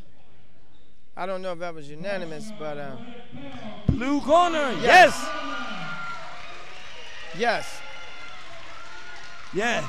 Awesome. Yes. He did a good job. Yes. He did a good job. He did just enough to do what he did to win that fight. That was a tough fight. It was a tough fight. And you know what? To be honest with you, Mr. Hudson, that could have went either way. Yes. And now we're gonna do an interview with Michael here with that big knockout. Yes. Oh. Man, I tell you. All right. Well, listen. All right, we got David and Goliath here. You know, we're gonna stand next to this big giant here that's got the knockout of the night already. Thank you. And first of all, we'd like to let you announce who you are and what gym you fight out and what's your coach's name. Sure, my name is Michael Romero. I fight out of MMA Signatures in Stroudsburg, Pennsylvania. My coach's name is Robert Santiago, the Punisher. We're a small gym, but we're humble, we're growing, we're strong, and we train hard every single day. And I appreciate the opportunity to perform in front of all of you. Thank you. I'd like to ask you, how many fights have you had so far? This is my the third in a row in a month. Okay. And what is your record so far? My record is 5-0. Wow, that's a good record to start out with. I tell you what. I like to think so. And you know what? You're a very humble young man. I tell you what. Sir. In this fight, how did you see yourself after that first round? What did you need to do to win this fight? I needed to be first in every exchange. Okay. Because I wanted to make sure that he felt my power initially and immediately. I wanted to make sure that I was on top of him because I can tell from the way he's built, the way he moves, he's gonna overwhelm people that he fights. So I didn't want to give him that opportunity to even get that going. So I wanted to be on top of him first. And I knew once I was able to touch the first time, I could continue to touch each and every time I want to throw my jab. That's all. You definitely put that power on him. Yes. And I believe a couple of times he got on his bicycle after you let a couple of them shots go. well, yeah. I mean, the guys I spar with, man, they're top notch. So that gives me the confidence to go in with anybody that, listen, if you can go through my jab, then you deserve to beat me. But other than that, I know that, I can overwhelm whoever I got in front of me. Okay. Let me ask you this. What's next on the horizons for you? Next on the horizon for me, I'm going to keep training. I know I can't do nationals right now, but I'm going to keep training and keep fighting, stack my resume up. I'll be back here again in a year. Well, next year, you'll be ready to go to the Nationals next year. You'll be open by the time we come back here next year. Possibly. We'll see how the fights go. Well, listen, is there anybody you'd like to give a shout out to? I want to give a shout out first to my Lord and Savior. Without him, I am nothing. Shout out to my mom, my dad. I know they're not watching. My mom is nervous. She hates this stuff, but I know she'll see this later.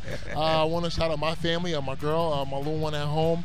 I want to shout out definitely Team MMA Signatures, man. They opened the doors for me. They made it amazing for me to work and train every single day, so I'm forever grateful to AJ, his family, grateful to my trainers, my training partners, Jesse, his dad. Grateful to my coach Rob, because I mean, when I first started boxing, it was tough, man. I was glad he took a chance on me. Yes. And he continues to train me, and I'm really fortunate and grateful to all of them. Well, that's good. And you know what? You sound like a very humble and disciplined young man. I tell you what, we wish you nothing but the best of luck for whatever you have in your endeavors for the near future going on in boxing. Keep doing what you're doing, listening to your coach. Keep growing. And I tell you what, you have a lot of things that's going to be good for you on the horizon. We want to congratulate you once again for this fight tonight. Thank you very much. And before this interview is over, I need to know, how tall are you? Yes, sir. I'm about 6'8". Whoa! Wow. You know, my neck is hurting right about now. Look at that. I'm just looking up like, oh my God, man. I couldn't even imagine looking across the ring and seeing you coming at me. Oh, like that, man. It's very intimidating. I'm sure. Oh my God. I'm sure he saw that as well. Yeah. So, in a lot of your fights, like. Yeah. Have you ever fought anyone close to your height or near your height? It's so funny you say that. I've been hearing that every time before my fights, and then literally the district fight, the guy I fought was 6'9", so he was taller than me. Yeah, my district fight, my first fight to get into this, he was 6'9", so he was over me. And that was the first fight I had. So I thank all of you for jinxing me on that.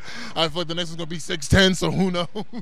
Well, listen, but yeah, you congratulate you once again, and listen, be safe when you're back home. Thank you very much. Take care. We hope to see you again next year. Definitely, man. And again, I heard you say your mom watching the fight. Actually, if you turn and you look at this on Roxamore Sports Network, you can call her now and tell her log in to Roxamore Sports Network, and she can watch it right now. Awesome.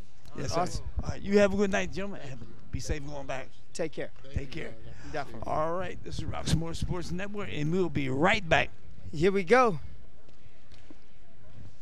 Man, I tell you, and here we go here with yes.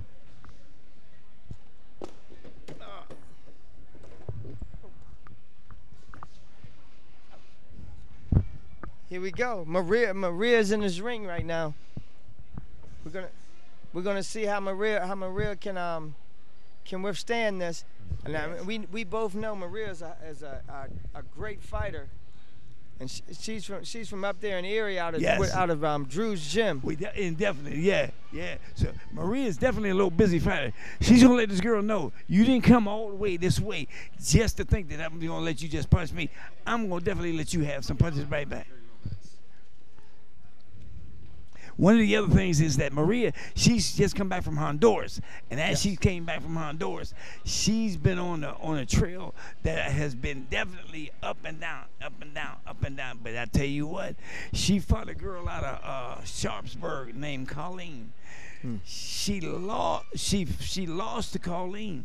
Called Colleen out on a rematch and brought her up to, Erie. I believe it was Erie, and turned it around. Maria just landed a good right hand. But Maria's a busy little fighter. Yes. And got tons of heart.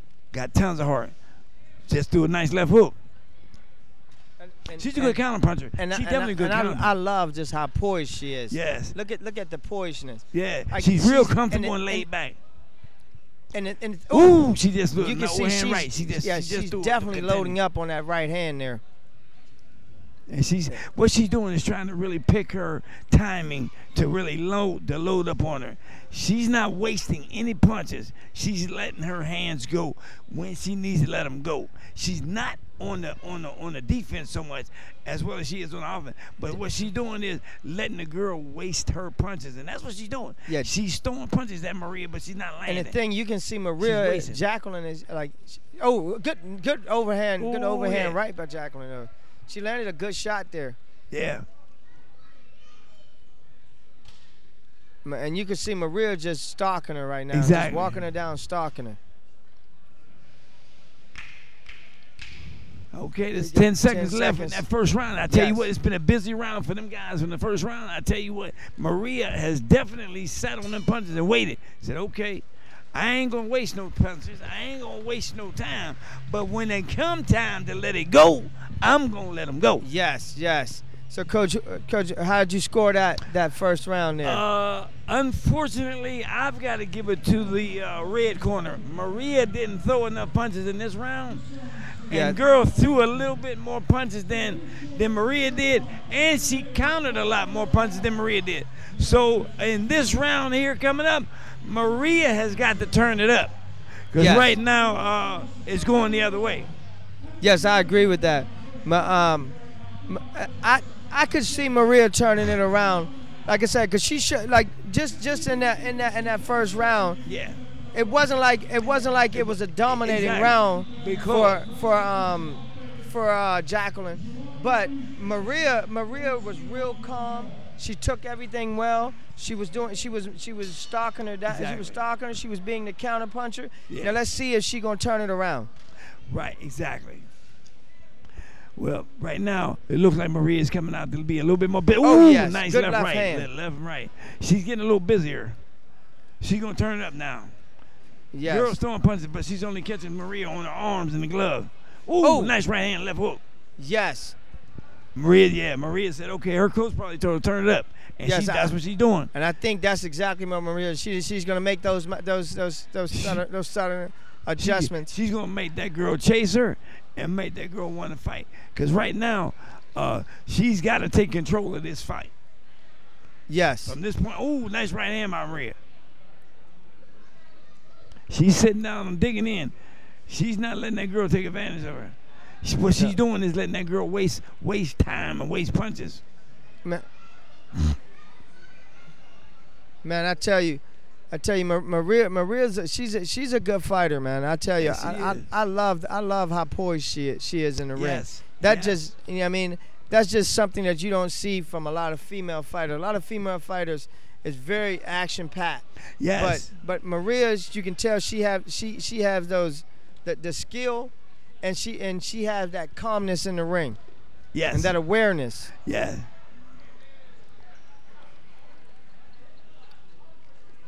Oh, Maria just landed a good body shot. She's not wasting any punches. What is she doing? No. She's actually sitting back, waiting on the girl to throw at her, and then she's countering. I'm waiting to see Maria let that overhand right go.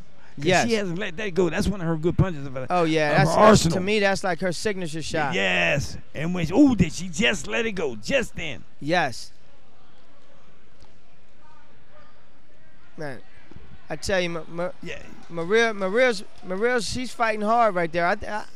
I'm thinking it kind of looked like she's winning this second round. Yeah, she's definitely winning the second round. So that was a good right hand by Maria, but then Jacqueline came back with a big right hand of her own and stumbled her.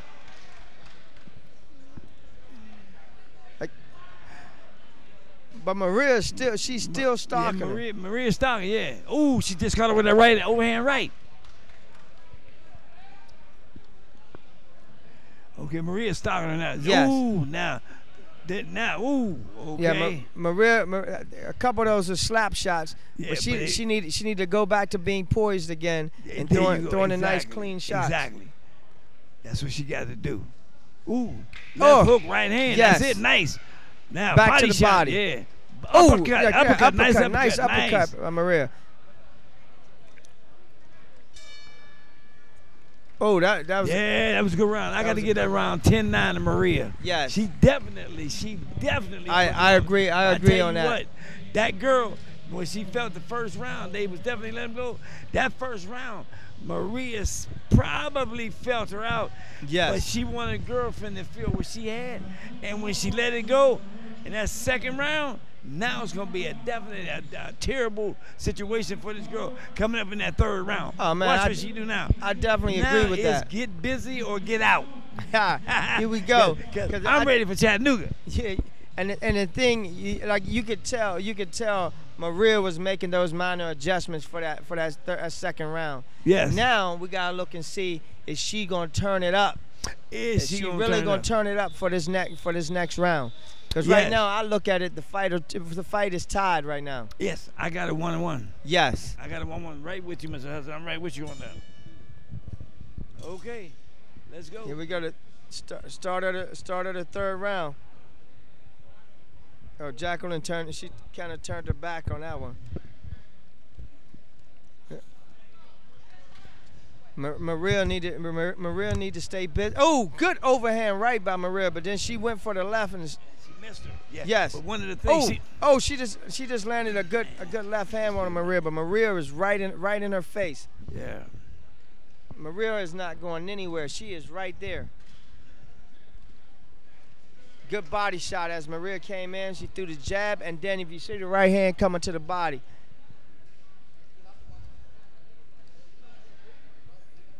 Let's see. Maria just snuck that jab in. Yeah. Oh, and she tried that uppercut. She didn't land it clean, but she tried it. That just shows you, like you could tell she was looking for that shot. Yeah. She has good eyes. Ooh, Maria letting them go. She let them go. She definitely let them go. Right now, nice. She's definitely letting them go. Man, I think Maria's outworking her. She's outworking her. She definitely outworking. Oh, yes. And she came in and landed a good right hand inside. She gonna let this girl know this round here, this is mine. I'm taking this home, and I'm going to Chattanooga. So I see you if you want to rematch. Ooh, she turned her again. Ooh, she got on the rub. And see, that's a dangerous spot for an opponent to be in the corner with Maria. Yes. When Maria gets you on the ropes in the corner, it's a wrap. She gonna turn it up on you. Man, and nice left hook. Nice left hook, Maria. Maria's definitely turned it up. Yeah, she turned it up. This is her round. I told you she made those adjustments in the second round. Nice right in. Yeah. And she's bringing it this round. Yeah. And everything that she's throwing, girlfriend's trying to counter, but Maria's not there. She's fighting off them angles like she learns how to fight. Yes, Jacqueline is definitely trying to hang in there. She's definitely trying to throw back. This here was about a wrap. It's getting ready to be about a wrap. Here we go. Maria missed those shots. Ooh, but she just caught her just then. Man, I tell you, these young ladies have put on a good performance tonight. Yes. Yeah, Jacqueline, she's definitely trying hard right now. Yes. I just think this third round, Maria is just overwhelming her, like that.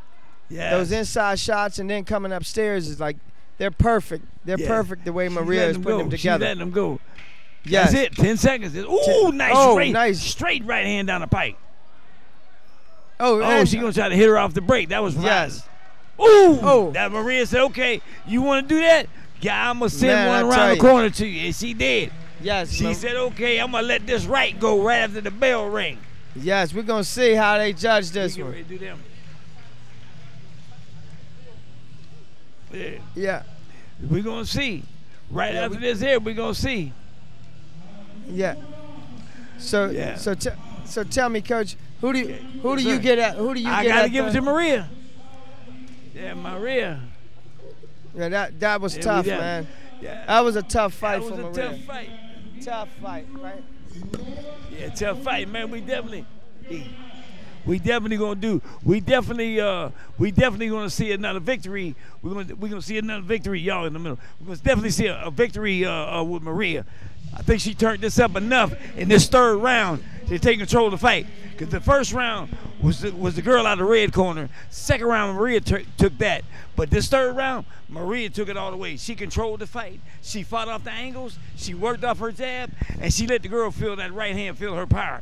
But she was letting that right hand go right behind that left hook, which most fighters know, throw that left hook right hand. And that's what Maria was doing. Yes. And I tell you what, we see somebody getting ready to go to Chattanooga. So we're gonna see how this bout's gonna turn out. We're gonna see how the judges actually scored this fight. Yes, sir. And right after this fight here, right after we find the decision, we're gonna do the interview with Mr. Lomax and his coach Philly with Dirty Dogs Boxing. We about to bring it to y'all and let y'all get a good understanding as to how this young brother trains with this coach. But I tell you what, it was an exciting fight, and we're gonna see what they think if they saw the fight the way we saw it. Yes.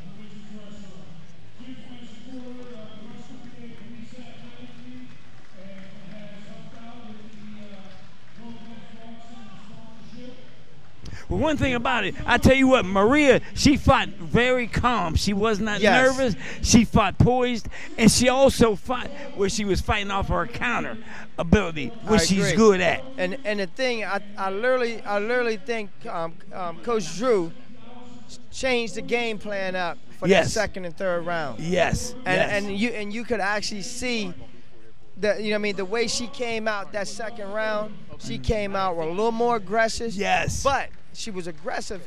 But she was giving angles.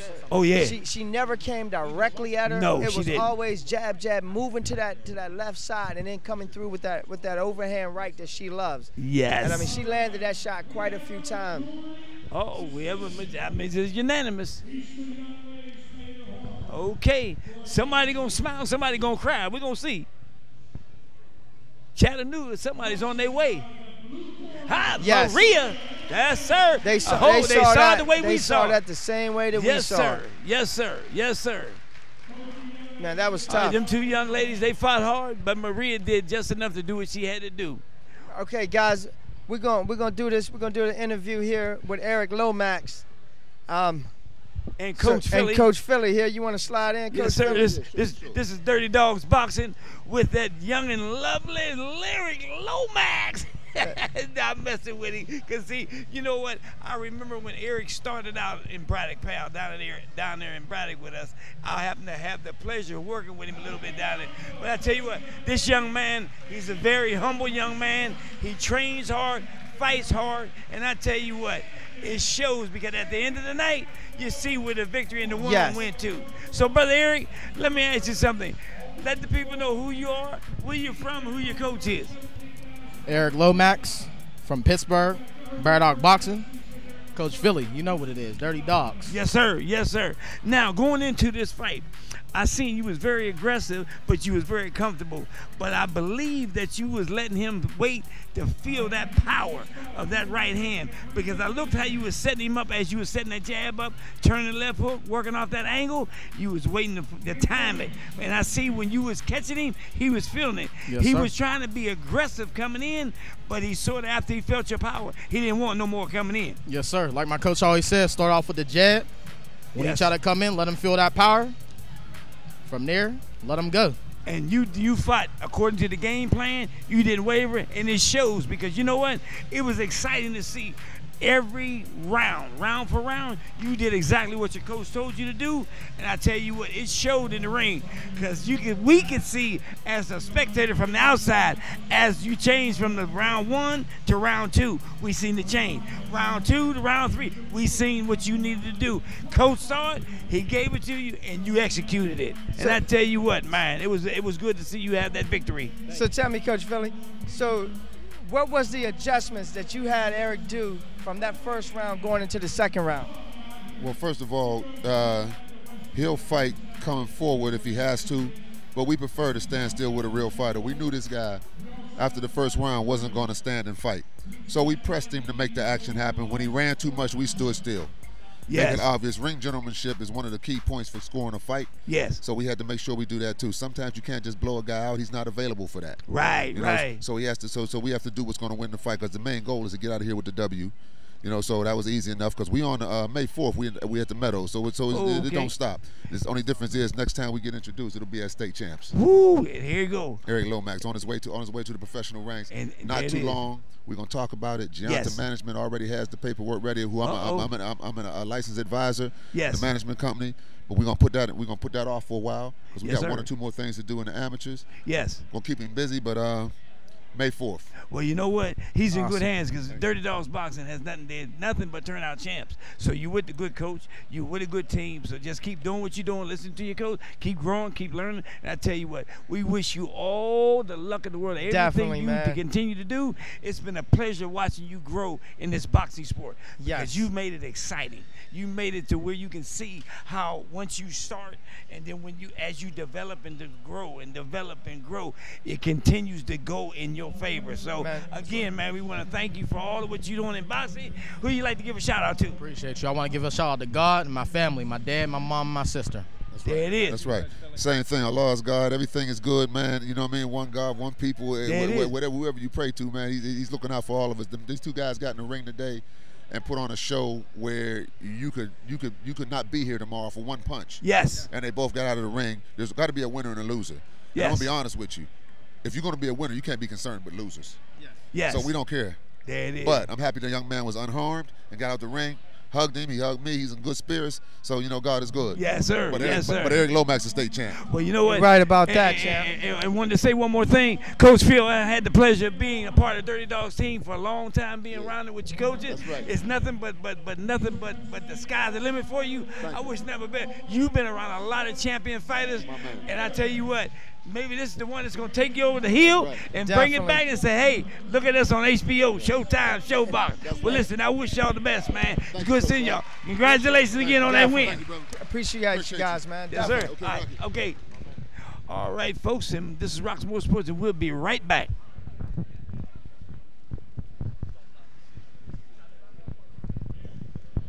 All righty, here we go. We're back to another. With Ramirez. Ramirez is in the ring. Okay, we're going to see what Stay Off the Streets does with this fight here. And here they go. Here we go, the first round. First round. Look at the watch how Ramirez stays so so poised. Yes. He stays super. Bout's just got a good nice little body shot down. Stay low. Yes. Ooh. That's all right. You see how he finished? You see how he finished with the body shot? Body shot, yes. And but you see, Bullish, he was tight and tight, hands and arms in tight. Only thing he hit was arm. Yes, Bout is trying. He's trying to. Bout got to get inside. But I'm telling you, even getting inside with this kid is dangerous. Oh yeah, because Bullish will, once he gets inside, Bullish will hurt you. Do you see the movement? Look at the movement. His feet, good footwork. He's got good feet work. He's not wasting any punches. You notice that, right? He's not wasting any punches. Yes. He's letting what needs to go. Bout just landed a good right. Well, oh, now he's back. He got Bout with a good jab. He did, nice stiff jab. Then he tried to get him with that left got hook. Him a little hook. But for one reason, he's letting them hands go. Once he catch him and hurt him, he gonna stay on him. Because Bullish, one thing about him, when he gets a fighter and he sees where he's hurt him, or that fighter felt his pain and punishment, he stays on him. Oh, Ramirez just landed a big right. Oh, and a left hook. Bullish can take a punch though. Bullish is taking it, but I'm telling you, but he just let out a good one. Yes. Man, I'm telling you, this kid's a tough kid, man. Ramirez is tough. Look, he's keeping that jab right in Bout's face there. Look, another good stiff jab there. Yes. Oh, nice body shot. Yes. I'm telling you, man, this kid is super poised. Look at it again. Ooh, you see what I was telling you about the body shots? Yeah. He let head, body, head. And man, and talking to his coaches. When we was down at the Sugar Bird competition down there, talking with his coach. Look, right there, this kid is super poised. You see how he gave him a little shoulder roll? And turned that left and came right back. And I'm telling you, his coach was telling us down there. You know, he's not. You can't intimidate him or scare him at all. That kid and his footwork is nice. Real nice. You can tell his IQ is very high as a boxer here. Yes. Man, his coach was just telling us how he was sparring, how he was sending the sparring partners to the hospital. I saw it with my own eyes. The kid has good power. Oh, nice straight right hand there. And you see how he's keeping. Bout just came in. Oh, he got him. Yes, Bout came in with a good body shot. He let him feel that hook to the body. Look at Ramirez just stands right again. He's standing right there. He's standing right there. Look. But he's hitting his arm. He's trying to connect to him, but he can't get up in there because Bout's is keeping them hands up and them arms up. Right there. So, Coach, what do you, Mr. Robinson, what do you think? I've got to give that to Bullish. Bullish he let them things go. I had to give it to him. When he let them go tremendously, but he made sure he saw an opportunity to score a point, not just waste a punch. Yeah, that was. I think that was close. That was close there. I mean, of course, you know, I give it to you. You know, I mean, you're one of the chief officials here. But man, I tell you, I just think the red corner might have edged that out, but. Like I said, Bout lands some great shots. I will he say. did. Yes, he did. Yes, he did. And I tell you what, continually as he let them shots go, here it is. Seconds out. Here they go. Now we're gonna see, because I tell you what, Chattanooga's on the horizons for a couple, but it's not for a couple others. You know. Again, Ramirez just come right out with a nice, calm jab. Yes. Oh. Ooh, but Bullish, ooh, he turned around. He said, no, it's not going that way. I'm going to let this go. See, Bullish is one of them fighters, man. He's going to come inside regardless. He's going to figure out a way to get inside. Once he gets inside, it's a wrap. He's going to touch that body, then he's going to touch that head real good. Yes. Ramirez missed those two shots. Again, back to the body. Back to that body. He ain't wasting no punches. He ain't wasting no time. Oh, nice straight right hand by Ramirez. Yeah. Look, right there. I tell you what, Bout cannot get out of the way of his jab. No. Look at that. Oh, look at that. That was a 3-shot combination right there. And what did he? Yeah, but what did he get? He didn't even get nothing out of it. But look right there. See what I mean?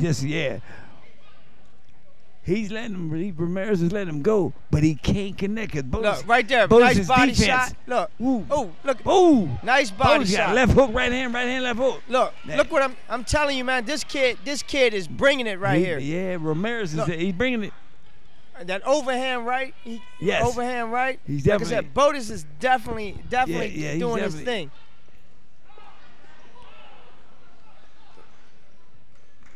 Bout is staying poised. Boy, man, if Bullish don't turn it up, man, he needs to turn this up a little bit. He's right there. Look, he's right. He's on him. He's on him. Ramirez. He's a sharpshooter. Yes, he is. He just got Bullish with the right hand. See, look how he got a nice turn. You see he turned off the angle? Nice turn. See, one of the things fighters need to learn is that move right there. Yes. Fight that angle, change the level, but stay on the angle. And see again, look at all the jabs that he been hitting Bout with. Bout cannot get his head. He need to move his head to keep his head moving. Look right like that. And he just touched him with the right hand right there. Look. Yes. Oh, again, good right hand to the side of the head, and then he turned. Yep. Look, he's keeping him at bay right now with that. Like Bout is just snuck in right there. But see, that's a dangerous place to be with Bout on the ropes and in the corner. I don't know, but I'm telling you, Ramirez just backed him up with his own body shots. Yes. Look at that, another body shot. Yes. I'm telling you, Ramirez is he is a powerful puncher, man. Yes, he is. To be that size. Look. That's it. Man, I tell you. All right. He's got to make the adjustment because I got this 1-1. Yes, I agree. I got this 1-1. So that's tough. Whoever wants it the most is gonna give it up. Yes. Man, I tell you, man, this is a rough one. Yeah, it is.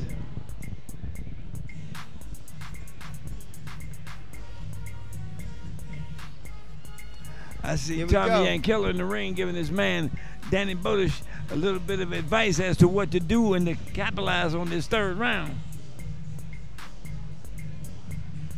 And as he continue to do what he's doing, I tell you what, if he listens, he's going to be all right.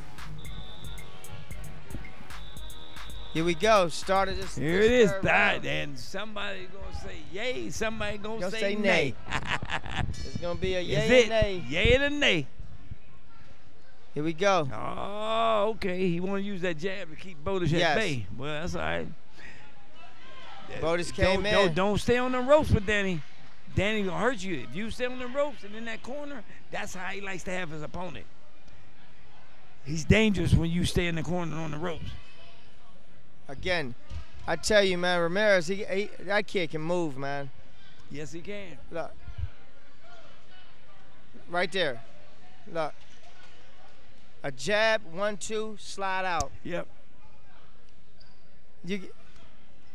Look. What he's not doing, he needs to not let that boy stay as busy as he is. Cut that ring off. And the thing, he need to go back to getting inside. Go. He's not. Look, see right there. Look, Ramirez is a longer fighter, so he's not gonna win the battle out there. Bout just pushed his head up. Yes, he did, and pushed it up and then sent one. See, look at Ramirez. Look, right there. Ramirez just caught him good. Yes. Now look, man, I tell you, if Danny don't tighten this game up a little bit more, he's not gonna go to Chattanooga. If he keep him there like that, oh, look at that! Did you see the slip? Look, Danny, that's how he likes to fight. I'm telling you, man. Did you see the slip? Ramirez slip, turn, he slipped. Yes. Man, I told you, Ramirez, man. I seen this kid down there at the bigger tournament. He's nice. He's nice. He's got skills. Look, like that, look. Wow, man, he did nice. He hit it, I tell you heard that. Look you here, heard that Bout had to feel that too. He got him again. Just hit him again. Man, I tell you, the kid's throwing some big shots. Yes, he is. Yeah. Man, let's see here. I'm telling you, Bout need to make this a dog fight, man. Oh, look at that. What did I tell you, man? That kid can throw, man. Yes, he can. That kid, he's a hell of a, look at that body shot. Look, you see where he bought the body shot? Yes.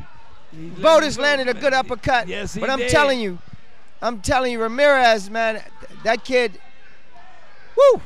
Man, if he let that stuff go like that, he's dominated the third round. For this guy. Look at that. That wasn't even a check hook with the left hand. That was a check right hand hook. Right hand, left hook. Yeah. Man. Bout's got to turn this up, man. He needs to let about 40 punches go right now to turn this around. You right about that. Bout is waiting too long. Look right there. 10 seconds, yeah. Bout is waiting too much, man. Too much. Did you see him doing a little dance there? That's that dance. That's that dance. Man, that dance. That's that dance, boy, I tell you. Wow. I'm telling you, man, Ramirez, that kid's work is amazing.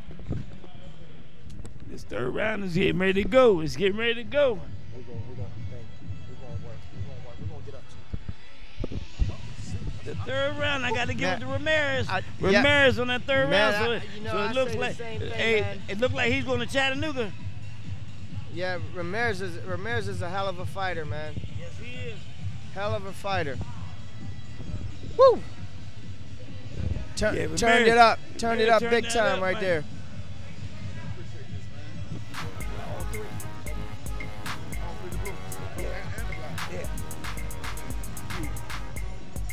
Man, that was tough right there, man. Yes, sir. I tell you what, Bout is a hell of a fighter, but he could not get out of the way of that kid's jab for nothing, man. Yeah, I'm telling you, the way he was jabbing Bout. Yes. Man, to me, Bout is a hell of a fighter coming in, slipping and coming in. He needed to use more of his head movement. Yes. Because he was just getting tagged over and over and over again. Over and over. With that jab. Yes. It just seemed like he just couldn't get out the way of it. Well, I tell you what, he's gonna be crying a little bit because he's gonna see he should have got a little bit busier than what he did. Yes, I agree. I mean that was definitely tough, man. Yeah, he made it tougher than what he. Here we go. Yeah. Let's see how they're gonna judge this one. Yeah.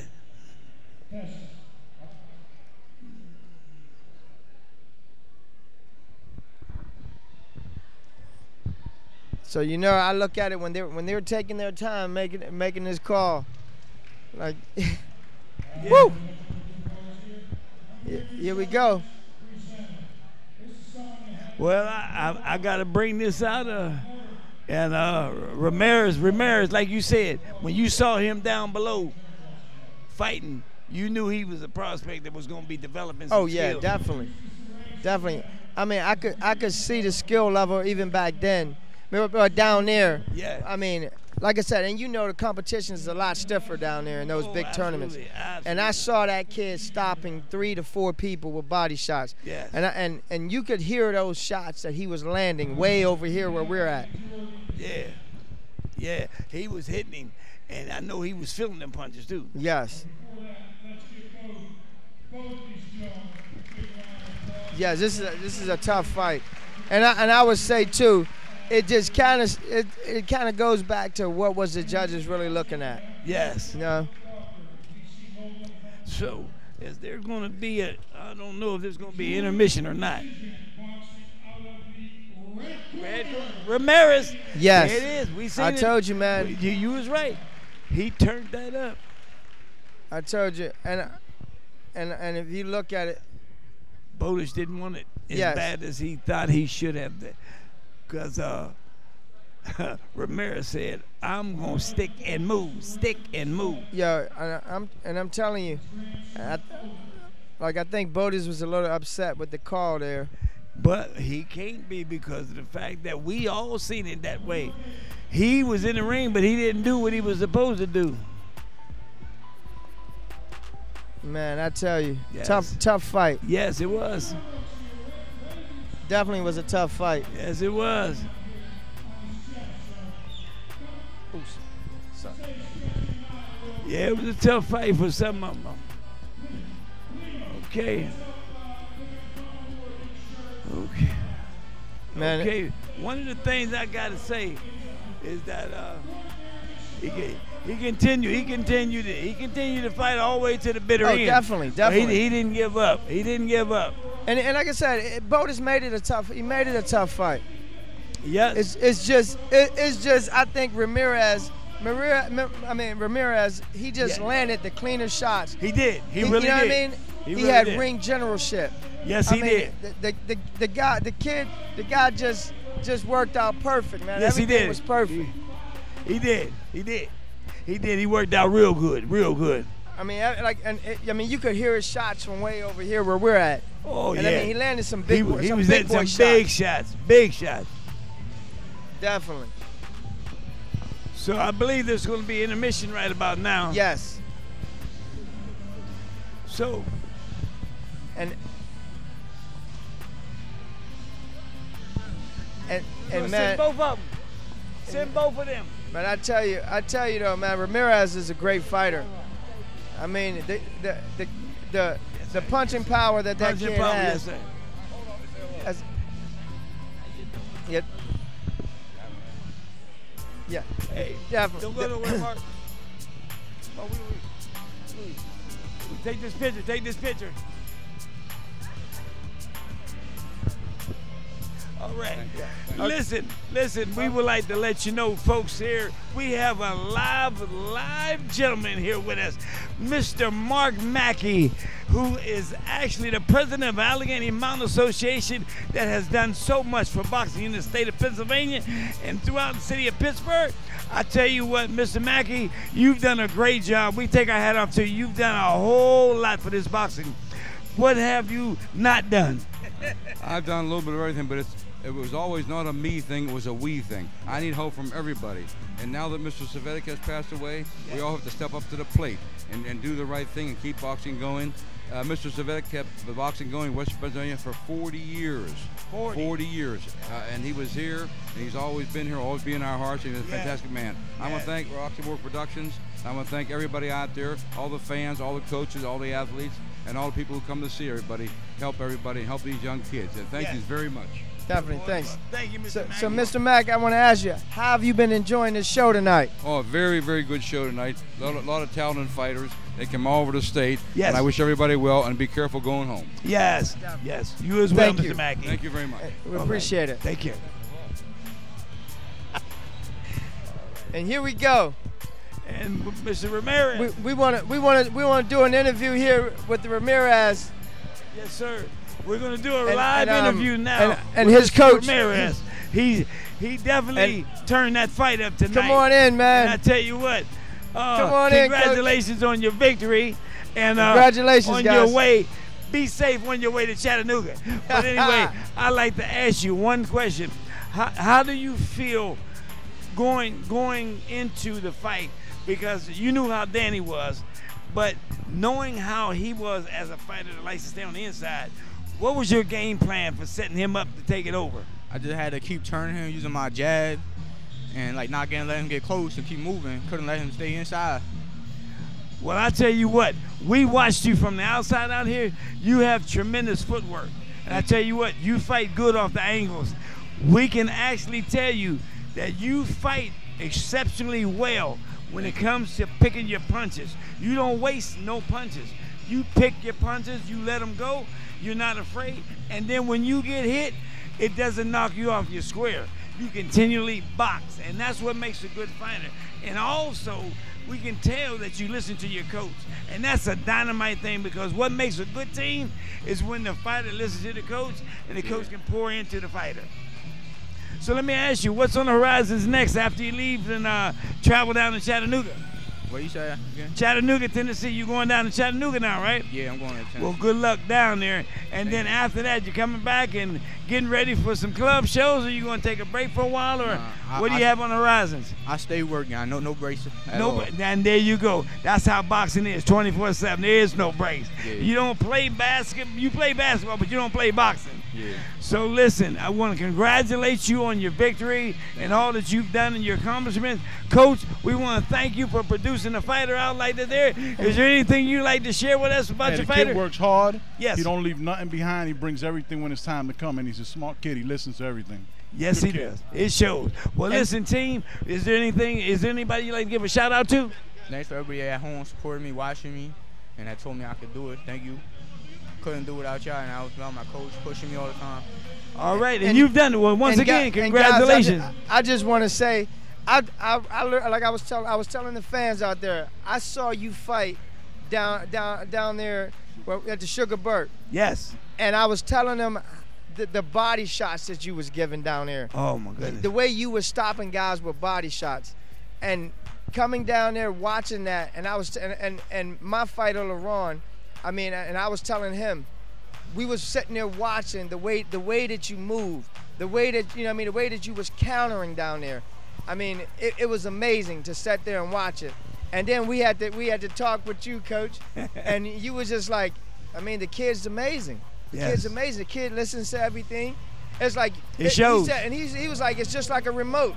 He could just tune in, tell you. It's like you guys had this chemistry that we sat there and we watched. And it was amazing, man. I wanted to let you guys know that. And again, I appreciate getting a chance to watch you fight. Yes. And you're going to do some great things in this boxing game. Yes. Get to the Olympics. There it is. We're going to go to trials. And we're going to try that, and hopefully we can get a spot. Well, we hope you guys and wish you all the best of luck in getting there. And I tell you what, definitely, you take care. And once again, congratulations, champ. Definitely. And thank you guys be safe going home. Thank you. All right. And there you have it once again with the champ, Mr. Ramirez. And we want to say thank you for the interview. And we will be right back. This is Roxamore Sports Network. All right. Thank you. And actually, I think we're going to do another interview here. Yes. I think we're going to do an interview with Maria. Maria, yes, Antoinette. Yes. That's Mr. Drew McNair's fighter. McNair's fighter. Yeah. She I just think before come we back go to from break, here we're going she comes. Oh, here she come now. There she comes. Come on down, Come Chan. on in, guys. Oh, he got hardware for us tonight. He got some hardware. Coach. Got that hardware over there, boy. Matter of fact, grab your trophies right there. Let us put that on the camera. Let these folks see. Look, you done worked hard. Yes. And you deserve. Show that gold. You know what I'm saying? Because you earned it. So show the hardware. Congratulations on the victory. Champ, congratulations for fighting. And I tell you what, it was amazing to watch how you fought tonight. You did not waste any punches. You were so calm and poised. It was like, wow, you stopped her like, a predator, like, no, go ahead, I'm here. But it was amazing to see. You do what you do. But you know what? It takes nothing from the fact that you are a team player. You listen to your coach. You got a dynamite coach. One of the best coaches on the East Coast. Yes. And I tell you what, you listen to him very well because it shows in that ring. You do exactly what he tells you, and it pays off. And Coach, we were sitting there. We're calling the fight. The first round was tough, But then we sat there and we was looking, and what did I say? Oh, yeah. I said, Drew is coming up with a plan right Something now about that's going to turn change. this thing around. Yes. So, Coach, could you tell us what you were saying to her to turn that fight around in the second round? I was telling her not to get comfortable with just landing one punch and then bouncing out. Yes. But after she would land a shot, to then come back in. And then I also noticed that the girl was trying to hold and clinch her a lot. Yes. But she was being a little bit too amicable in allowing the clinches to happen. Yes. So I told her, go ahead and fight and make it ugly. Just move your hands. You don't have to agree to a clinch. Even if you can't land anything effective, look like you're trying to work. Right. And eventually you're going to get something through, because the girl was trying to take some breaks. So. Yes. Yeah. I agree with that, and I think when you landed a big overhand, and you did that overhand right. I think you saw her facial expressions change. So I got her. Because we're sitting here watching it from here. Yes. So tell me, how did you feel after you landed that big shot? Well, I mean, you just gotta keep going after that. You know, you can't just like you said, be content with it. You just gotta keep digging and try to look for an 8 count or anything, you know, that looks good in your favor. So yeah, definitely. Yeah, just not get content, just keep going with it. I'll be happy with one punch landing. Yeah. And you're right. But I tell you, that was a big shot. That was a big shot. I mean, we were screaming it over here. Yes. And for us to see the facial change, and I'm looking, I said, Maria, see that. So I know you was coming, and she was just backing up like, oh, God, she's still coming. Yeah, that third round, she started to fade, too, and I think that's when she started to really take advantage of her, because it was obvious that she was fading. And I think that's what got us the W, was that third round we won pretty big. Oh, she stepped it up in that third round. But one good thing, too, not only do you got effective offense, you got good defense. Even when you get hit, you can take a punch, Maria. I've seen you take some good shots, but it didn't rock you. It didn't wave you. You come right back. It don't knock you off your square. But you know what I see? You say to yourself, I'm not going to let that happen again. I know how to correct that. You got that one, but you ain't going to get another one. Awesome. And again, guys, we want to congratulate you guys. Yes. I can't wait to hear about all the great things you're going to do down there in Tennessee. Oh, I can't wait for it. You guys have a safe trip down there. Safe trip and down again, and back. Congratulations. Yes. Congratulations. Listen, you like to give a shout out to anybody? Just to my family, just grateful with God for this opportunity and being able to box. So, Drew, I know you got some shout-outs. There's some guys looking at you right now. Yes, sir. Just my wife, my kids, and everybody at the gym that I know will be tuning in. Appreciate yes, sir. it. All right. Well, again, good luck. thank you And be guys, safe man. when you're Appreciate traveling. you guys big time, man. All righty. Yes, sir. Okay, there you have it once again with another one of the champions winning for the night on their way to Chattanooga. Awesome. Great show, man. Great show. So listen, it's Roxamore Sports Network. We'll be right back. Yes.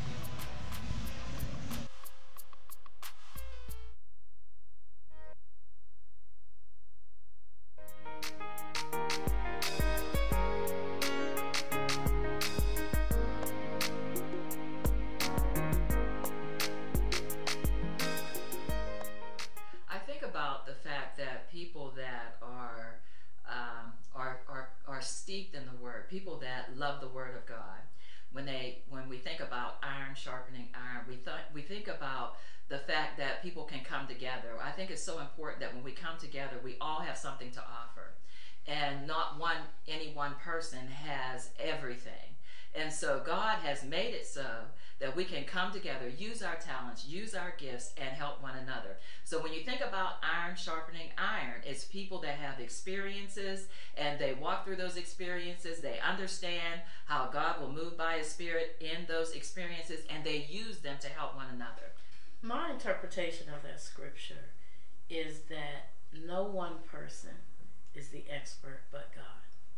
And so we need each other to continue to sharpen the Word of God in us, the way He uses us in ministry, how we interpret and see Scripture.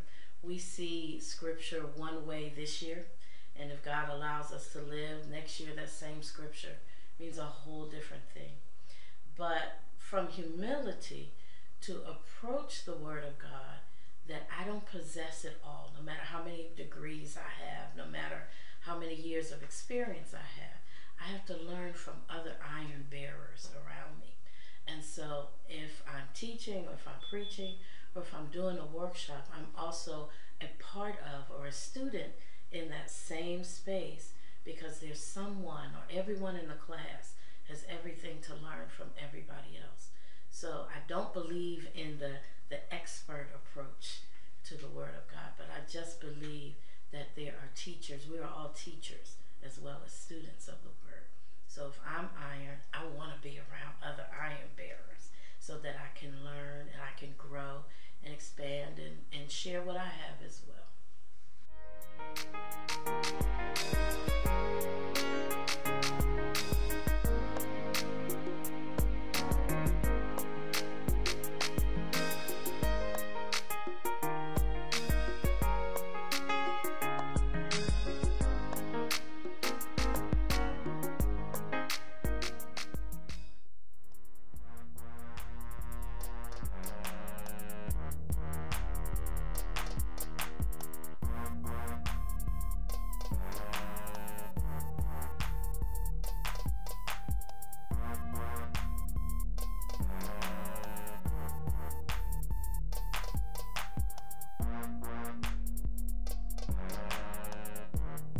When I was a child, I spoke as a child. Mama, would I be as good as Mr. Charlie? What? Even greater, Jacob.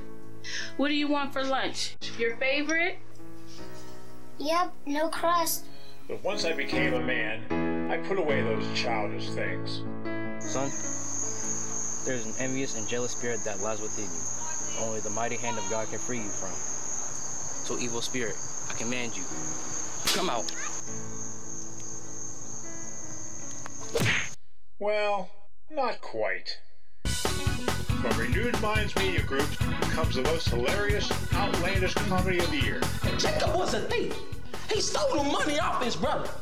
He was robbing corner stores for bags of chicken, and he was giving them fake money and all kind of creepy rude stuff, and he even stole off his daddy. So, you know, we could go. You just stick with the word. Just stick with the word. You understand? This is the word, Tom. Nigga, I ain't playing with you. Stick with the word. Experience church like you've never witnessed it before. What church you claim? I said, what church you claim?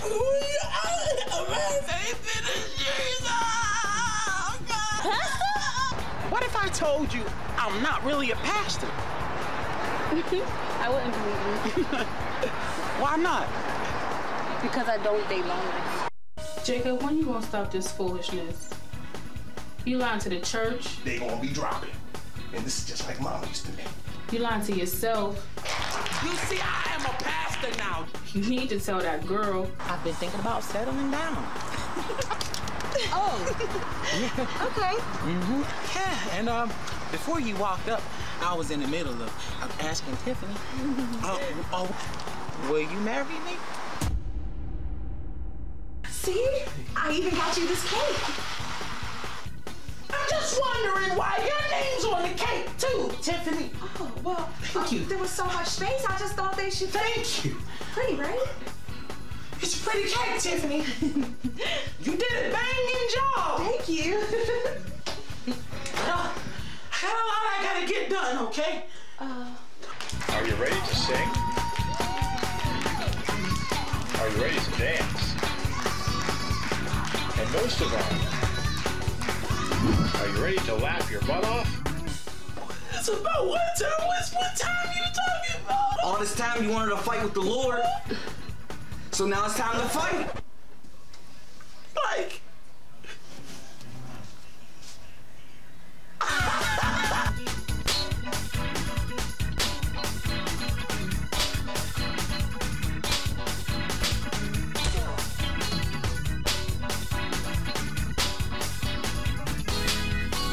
Mr. Jacob, coming this spring to a theater near you.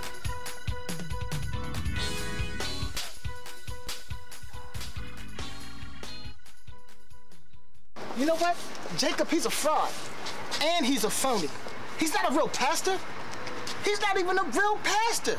You know what I'm saying? Oh, Tommy, I'm done, Tommy. Wait, what? I can't believe you lied. Or maybe not.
Hi, welcome to Fit for Boxing Club.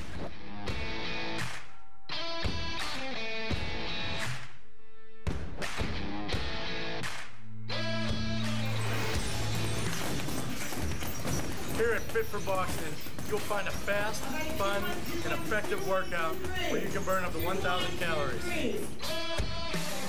Come try a free class at Fit for Boxing, where beginners are always welcome. It's fun for the whole family, people of all ages. Old or young, it doesn't matter.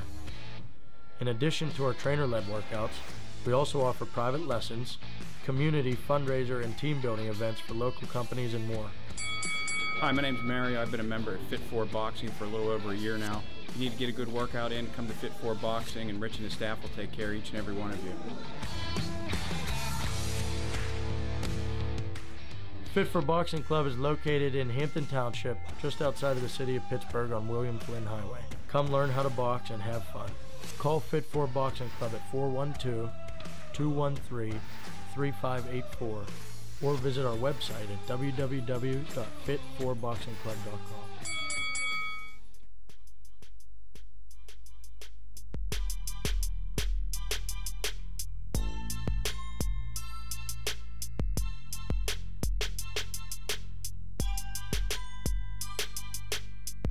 At some point in our lives, we or members of our family may need some help to overcome life's challenges. Whether you've had a traumatic experience, grieving the death of a loved one, feeling stressed or anxious, or battling alcohol or drug addiction, you're not alone. Adaptive Behavioral Services is here to help. ABS is a one-stop shop for outpatient behavioral health counseling and treatment services. Our drug and alcohol program includes a Suboxone clinic to help those suffering with opioid addiction. And our team of compassionate counselors, doctors, and staff are here for you to give you both the care and guidance you need to live a focused and balanced life, one day at a time. After all, we all need a helping hand at times. So take the first step and contact us today at 412-661-7790 or find us online at www.absjamz.com.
Well, guys, we want to welcome you guys back to Roxamore Sports Network here.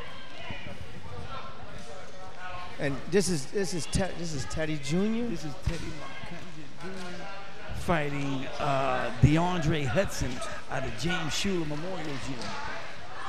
Teddy's an awesome southpaw.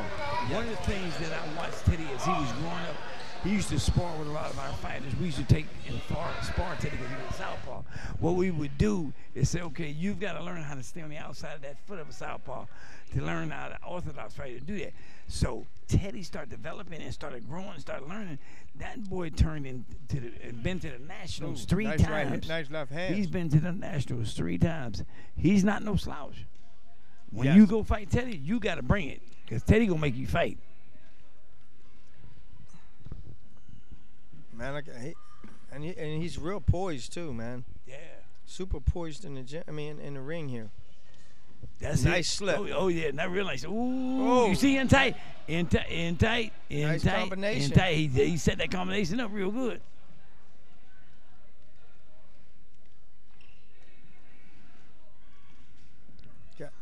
Okay, who's gonna be first? Oh, he landed a big right hand right there when Teddy was coming in. Let's see how he's gonna adjust to that. Yeah, he's gonna make an adjustment.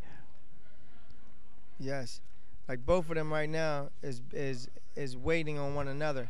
Somebody need to take lead here. Yeah.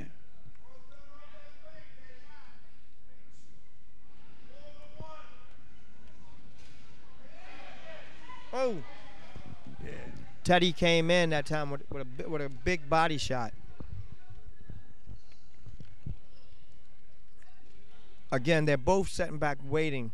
Yeah. But you can tell Teddy's waiting, but he's closing the distance. Slowly but surely. He's closing that gap. Yeah, he's closing that gap.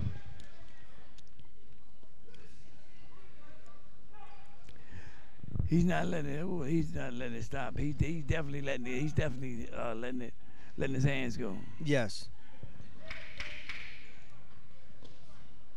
Oh. Again. Ooh, Teddy, right there, fighting inside. Let him go. He said, all right, come on, bring it.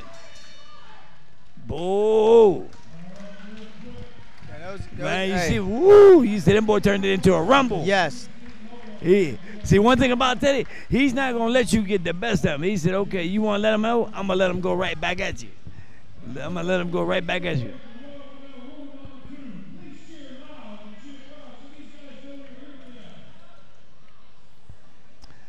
Well, hopefully we're going to see if the corner can tell Teddy how to take the advantage of this orthodox fighter.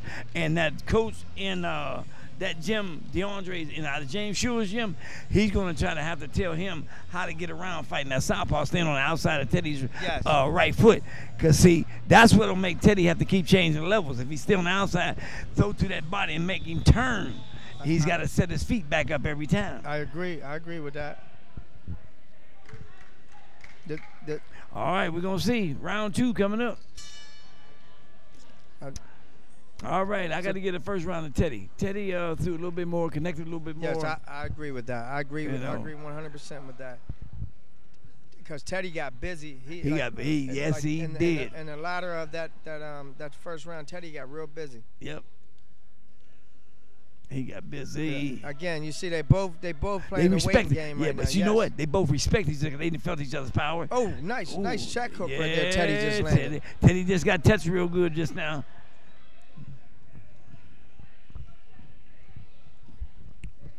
I tell you what, they're both fighting a good fight.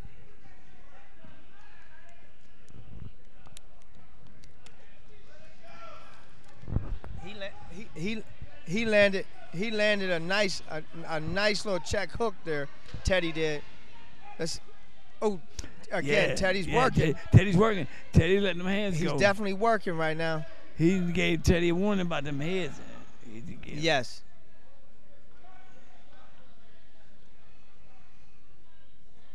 And coach, you can tell with the officials. Yeah. Oh.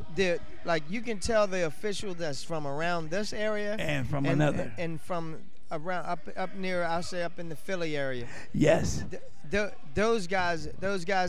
It's very rare that you see some of the officials around here talking about heads. Yeah, right? That's true.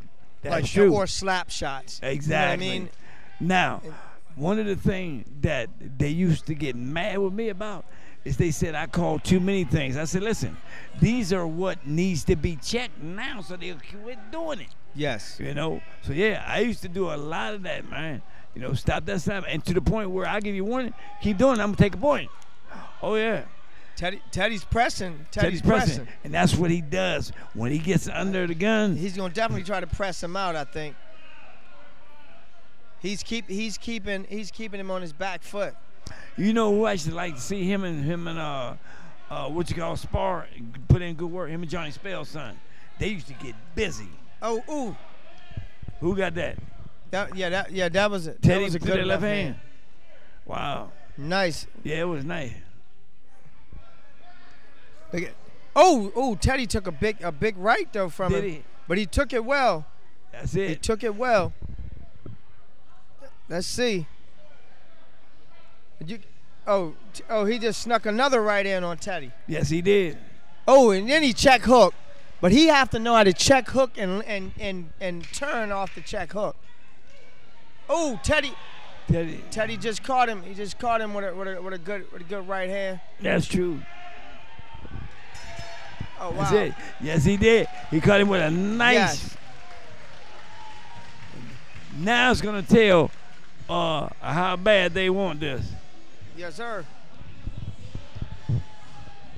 Man, I tell you, who do you think got that round there? I still got to get at the Teddy. I agree. Teddy was still busy and still landing a lot more punches.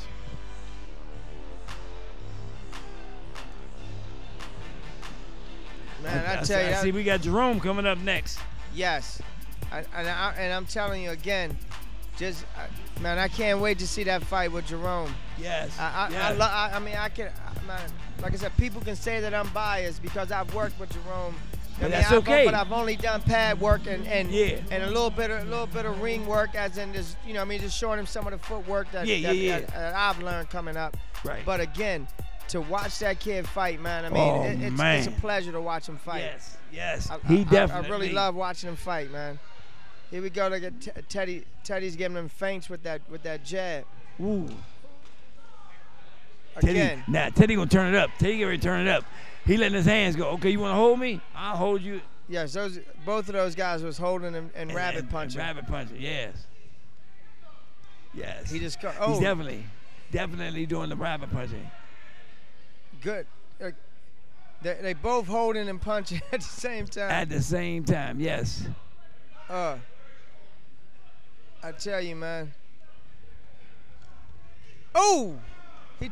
Teddy took a big shot. Big shot. Yes, he did. And you can see Teddy telling him, "Come on." All right, he's tell him about telling them him head. Keep that head up. That's right.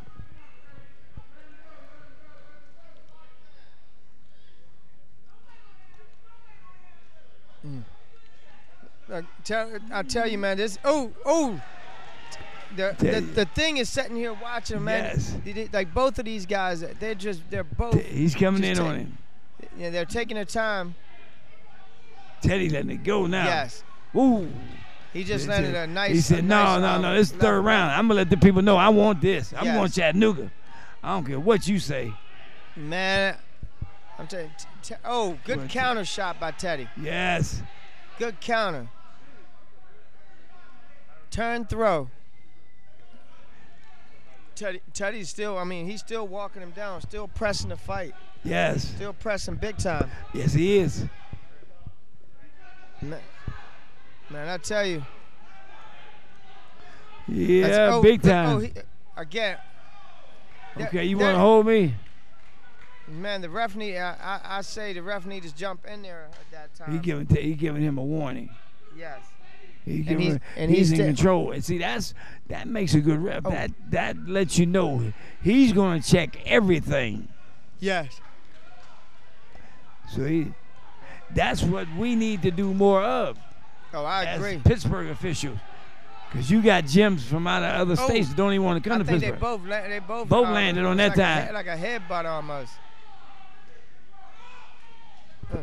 He threw a big right hand, but he missed on that right hand. Teddy did a good job slipping, getting out of the way. Slipping and coming out of it. Yeah, he slipped and came up out of there. Yes.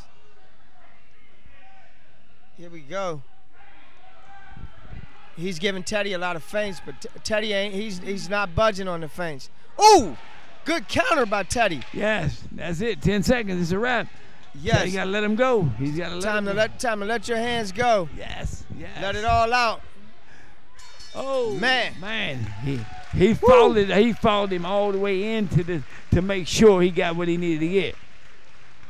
Man. Yeah, he didn't waste no time letting that go. That was. Listen, you got to get it. I tell you, man, this got to be a unanimous decision here with Teddy. I believe he's going to win all 3 of these rounds. I give it to him the 10-9 all the way through. Yes, I definitely agree with that. I agree with that big time. Awesome. That's awesome, man. I tell you what, I love those counter shots that little Teddy was doing, man. Those counter shots played a big part. Played a big part. Matter of fact, when you know, like I know, you get countered real good after you done deliver some punches, and it's like you thinking that you gonna get in and throw them punches, and when you get countered, it make you think about going back in there to get that again. Oh yeah, big time. Yeah, but little Teddy. Yeah, and I know that Paul Spider Ford goes down there to the gym. Yeah, he Teddy, works. Yeah, he's working with him now. Teddy. Yeah. Yeah, I tell you, man. Paul, yeah, buddy. Paul, he's definitely trying to help out. You know, stay connected. Yeah. He's staying connected. Like I said, Paul had a nice, promising career at one time. Oh man, yeah. I tell you. At one time. Yes. He said the sad part about that, he could have been anywhere he wanted to be and done anything he wanted to do, had he would have not wanted to be in the street. Yes. That's the only thing, you know. Unfortunately, the streets call some boxers because they want to hang out and be connected to the in crowd, the outside crowd, the bar crowd, and the street crowd. And next thing you know, you look up and say, you know, I'm important, you know what I'm saying? And I want to be important, although I ain't. And you continue to grow, to go. But no, man, sometimes you ain't no more than what your house say you is. Here we go. We want to see here what's gonna transpire. What's gonna transpire here with this judging? Exactly. Let's see how we're gonna see how they judge this here. But I believe it should be a unanimous decision for Teddy. Hey, I think for sure it should be a unanimous for Teddy. Teddy literally won all 3 rounds. All 3, yeah, I gave it a 9. To me, he won the first one with pressure, won the second and third with counter shots. Oh, wow. No. Wow. Whoa. I'm telling you, man, I do not know what they saw. Man. But again, that's not how I saw that fight. Man, whoa, man. That is not how I saw that fight. No, sir. Oh my God. No, sir. Those are those fights, man, that hurt, man. Yeah, that. Whew. Man. Yeah, that was. That's a tough one to take there. Wow, man. That's a tough one to take on the chin. When you know you did everything to pull that out, and they still turn around and give that to the other fighter. Man, that's cold, man. Wow. I did not see that. I'm at loss for words here, man. I don't know. I don't know if did they see something that we didn't see that fight? I'm telling you because wow. Man, something need to be done, man. Yeah. I can honestly say that. Now sitting back watching this and seeing the way they're scoring these fights, something need to be done. Exactly. I agree, Mr. Hudson. I agree. Because you know what? It's a sad commentary for a fighter to put in all that work in that ring only for it to go to the other fighter. It's like, man, wait a minute. After I done did this and did that, scored this and scored that, I had it, man. I had it.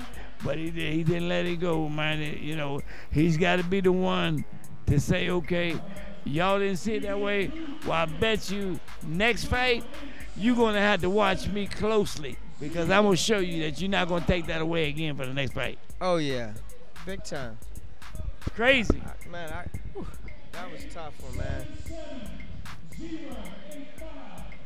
Yowza.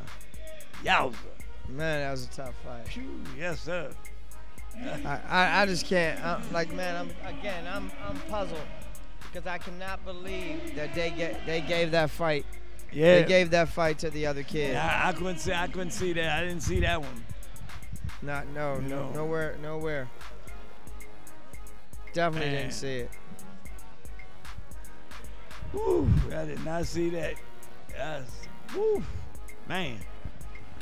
I call that danger, Will Roger, because I'd have to get up in there and say, I'm turning this ring upside down. Boy, man. Yeah, man. Well, man, that's crazy. I guess we got to sit back now. Let's see what Jerome's gonna do. Yeah, well, Jerome, is up in it now. Wow, Jerome got him a tall one in there today, Coach. But you know what? Jerome, when he fights taller guys, no, man, it didn't go like I seen that. I'm telling you, it's man, just looking at this fight coming up here. I mean, Jerome highway robbery. Jerome need to definitely stay poised, and I know he's going to be, and I think now I'm going to see how if this kid would do what I think he would do. Yeah, he would try to keep Jerome at bay. And Jerome would have to. He's going to have to. Because definitely.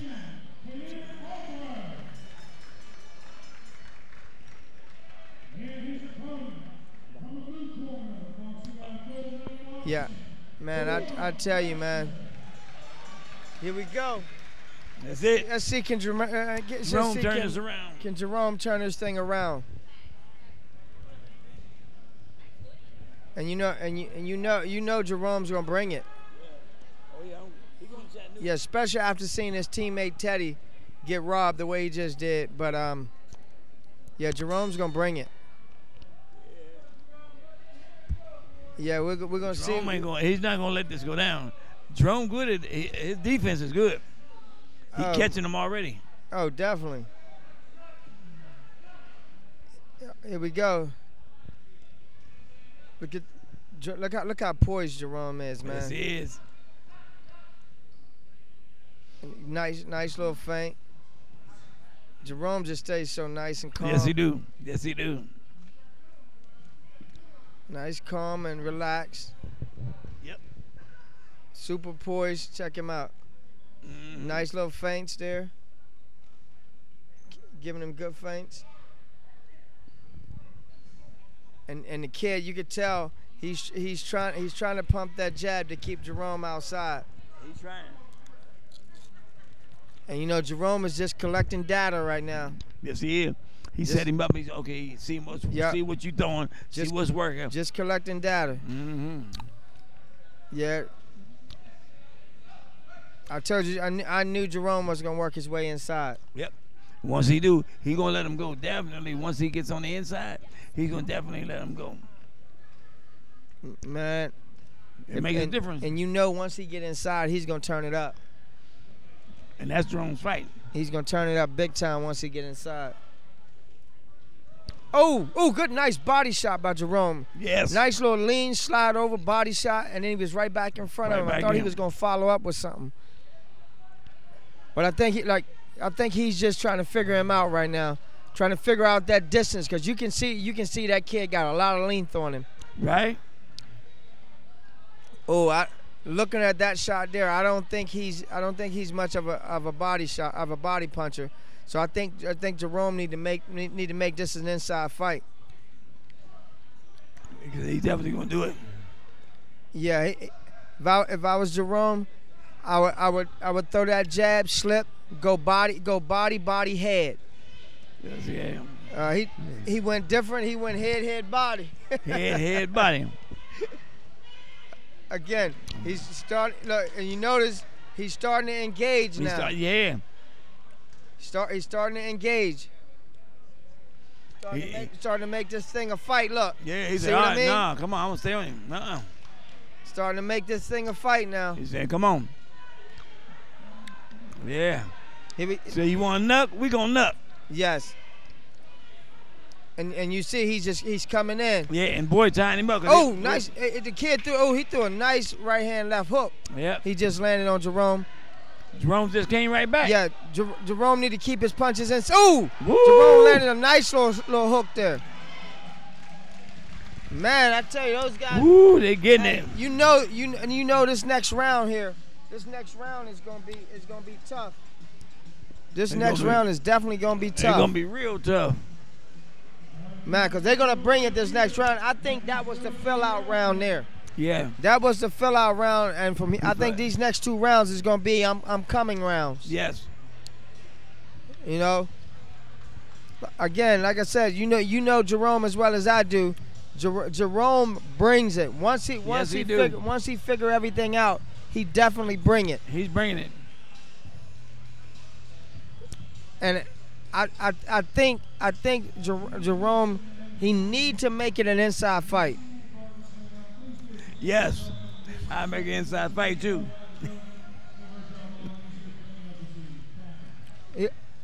Because two, I do not think that kid can keep Jerome at bay after watching that first round.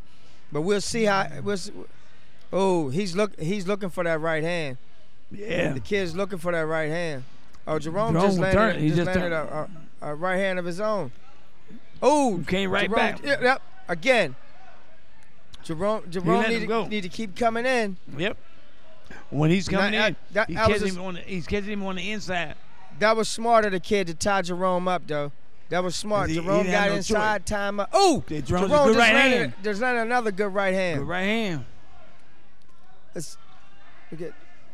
Jerome just got to get a little more busy, I think.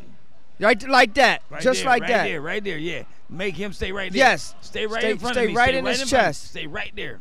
Look at Jerome's working him right now. Yes, he is. Jerome is landing the cleaner shots. Yes, he is. And Jerome is pushing the fight right now. He's manhandling him right now. Yes. He said, no, I got this. I think Jerome has realized the kid can't keep him off him. I told you. I knew Jerome was coming.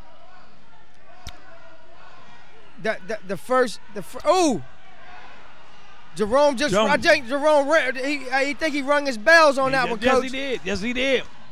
Jerome is definitely in his face right now. All in his face right now. He hurt him. Oh, right there. He put something on that behind right now. The kid is trying to hold Jerome right now. No, Jerome on him. Jerome's going to try to press him out, I believe. He just need to take his time right now and start picking his shots. That's it. Because he got the kid hurt. He got him. The kid had felt that power. Got him again with that left hook. Jerome letting him go. Man, I tell you, Jerome is definitely, he's putting on a performance right now. Good performance right now.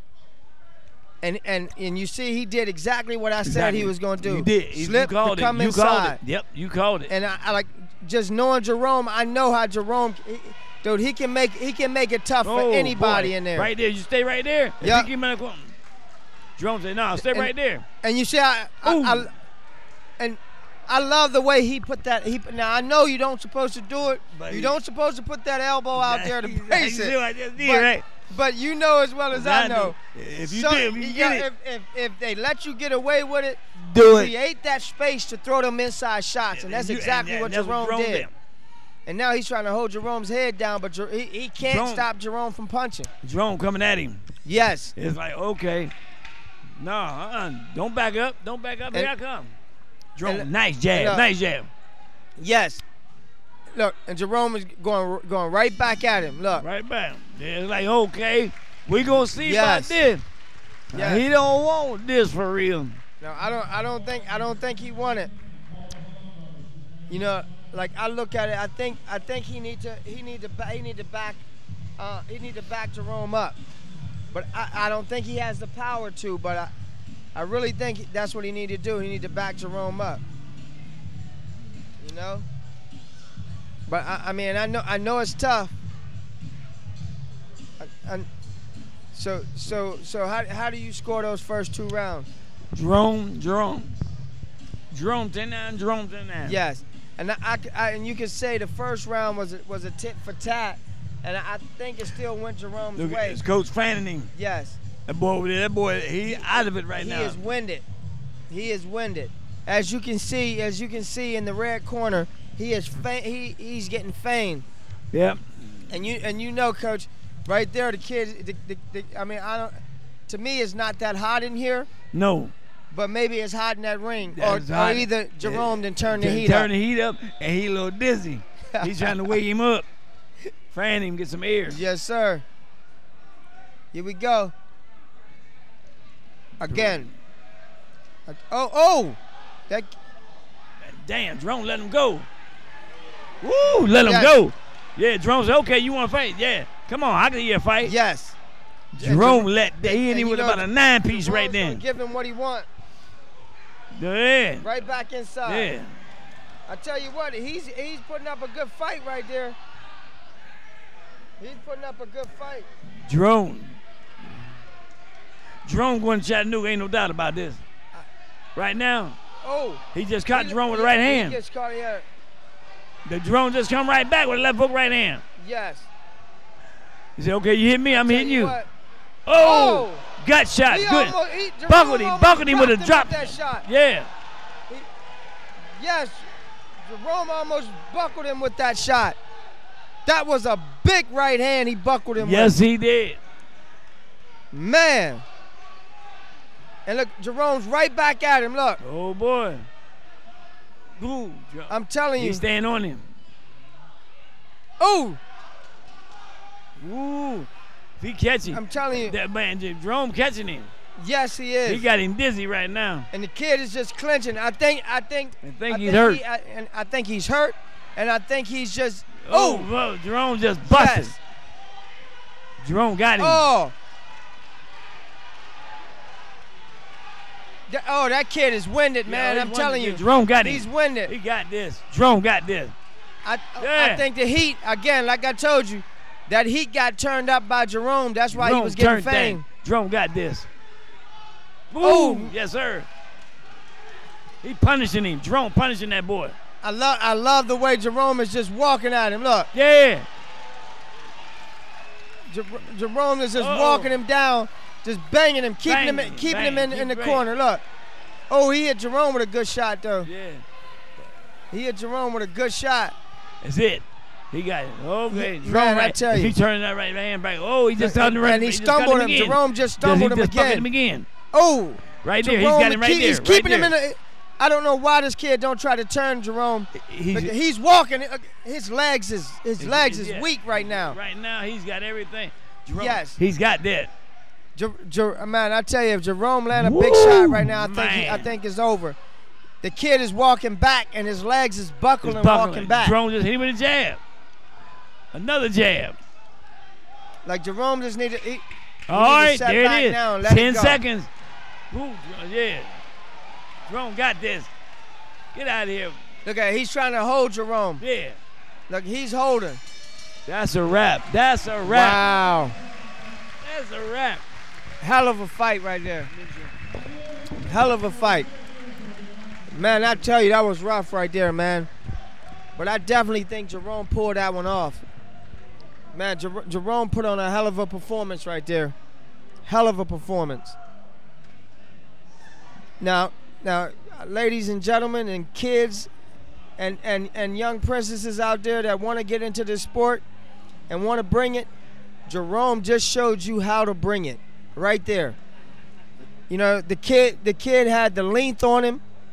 I don't know if he has the experience that Jerome has, but Jerome bought this fight to him. The first round was, I would say it was a tit-for-tat round, but you could tell Jerome was just setting back, just creating that data to take him apart for these next 2 rounds.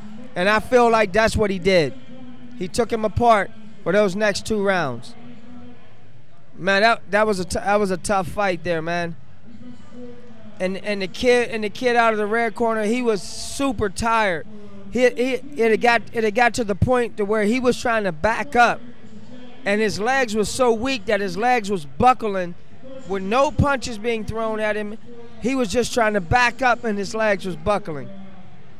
Man, I tell you, tough fight. Great fight, tough fight. I told you, ladies and gentlemen out there, I told you this card was going to be a great card. A lot of great fights on this card. And that one right there wasn't short of one of the great fights. That was probably one of the best fights of the night. One of the best fights of the night. Man, woo! I give it to Jerome, man. Jerome fought his heart out right there. Definitely fought his heart out. We're going to see here how the judges saw this thing. And I mean, it's been some controversial calls already. So let's see how they do this fight here. We want to see how they pull this one off. I'm telling you, I really can't see how they can give it to the red corner, but we know that they have a track record now of giving it to the guy that we don't think to deserve it. But hey, I guess it is what it is. Here we go. Here we go. We're gonna see how they're gonna score this. Ladies and gentlemen, hold on to your seats. Hold tight to your seats as they judge this thing. Man, I tell you, oh, they have a split decision. Wow. Yeah, man, they're keeping us in suspense. Man. Yes. Yes. Wow. Yes, good fight. They got the call right. Yeah, he definitely did. That was a good fight. Man. Yeah, oh man, I tell you. I'm sorry, but I do not think that was a split decision fight. He split? No, that was unanimous. I mean, it was tough. Man, I tell you. Man, how they call it?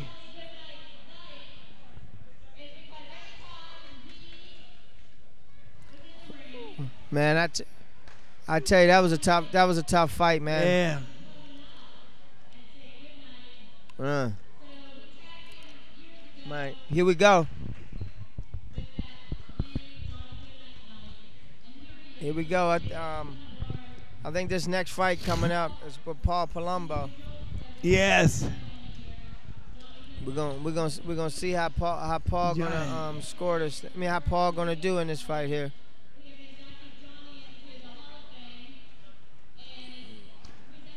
When they gonna put me? I've been fighting forever.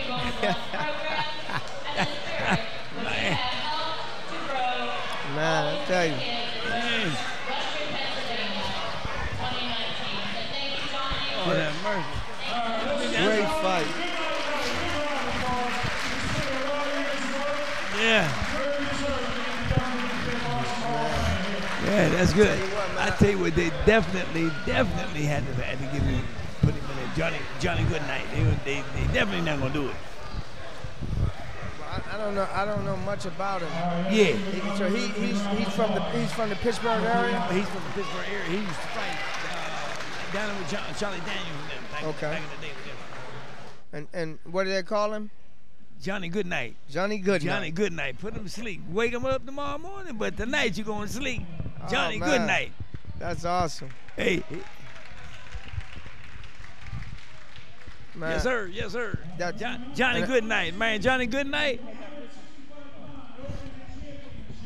Man, I tell you, this is gonna be a good fight here.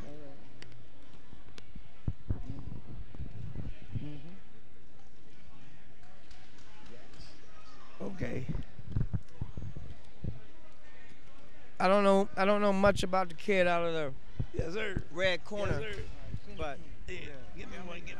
I definitely know Paul sir. Palumbo. We definitely, man. Yes, you indeed, know what? Paul Palumbo. Palumbo. We're gonna see what he gonna do. Yes. Let's see how Frankie do against Paul here, man. Yes, sir. He definitely did it. I'm telling you. Chattanooga, baby, Chattanooga. Here He we going. go. He on his way. Man, listen. How many more fights left? I think we got one more after this. One more after this here, and it's a wrap.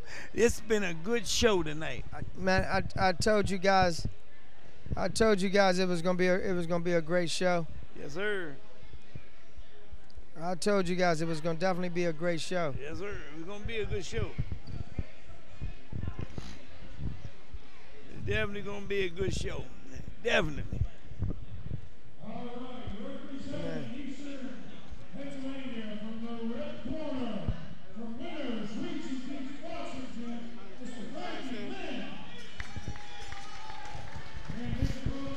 Yeah. Congratulations, man. Here we go, Palumbo. Yes. We're gonna see. That's out of the gold medal boxing gym. No. Is he out? He's out of gold medal. And he got. No, actually, he's out of the streets. Oh, he upstairs. Oh yeah, he's with Tommy Ankello and them. Okay. Yes. Here we go.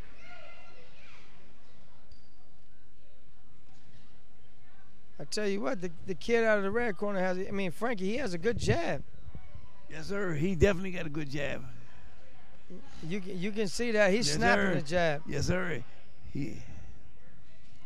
Oh, he faked the jab and threw it the right hand. Right. Yeah. I tell you what, Paul just threw a nice left hand. Now you know what? I've watched him fight once before. That boy. Let me tell you something. He just caught. He Paul don't got with good right hand. Good feet work, Mr. Hudson. But I tell you what, he's got boxing technique down a lot better than what he looks. Inside that ring, I watched him spar real good. Sometimes, you know, another good left you hand. can spar good in the ring in the gym, but when you get around a lot of spectators, something does it to certain fighters where they don't give their all. It's just something about that crowd. Almost like what you want to say, stage fright. Yeah, exactly. That's what the word I was trying to use. Tell you what, these guys are turning it up now. Frankie seemed like he's looking to turn it up. Yes, sir. Man. Yes, sir. Definitely. Oh, again.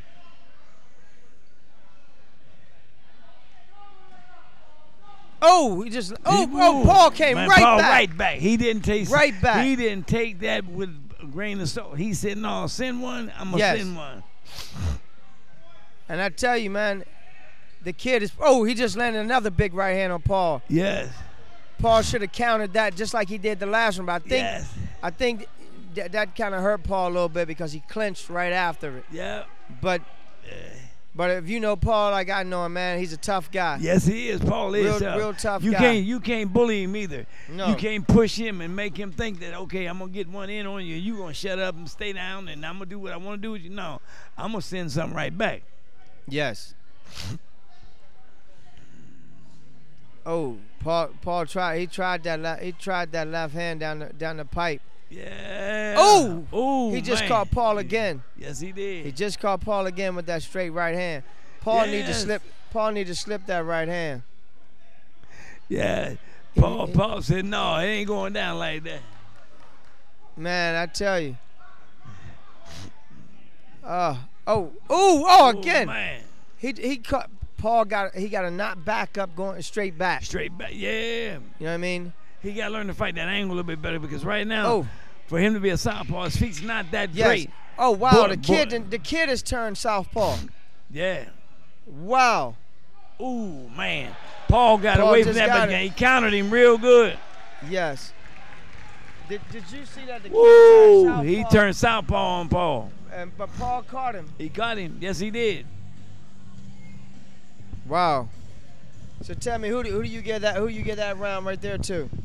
I'm still got to get that to the red corner, man. So you say Frankie pulled that off? Yeah, Frankie pulled that off. He was more busy. He was more poised. He was more calm, and he took control of the fight. Paul only threw what he countered off of.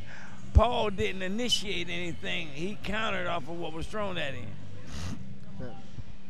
Yeah, that was a good round. Real good round. Yeah, man, we're gonna see how this third round gonna turn out.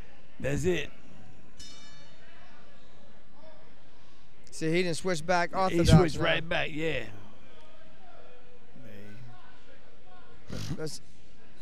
Okay, Paul's coming. Paul, yeah, he's coming.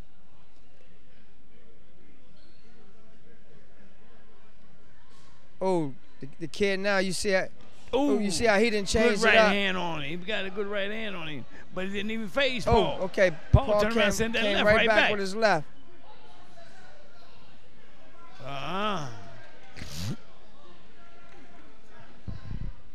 The thing I give Paul right now, he's fighting poised right now, man.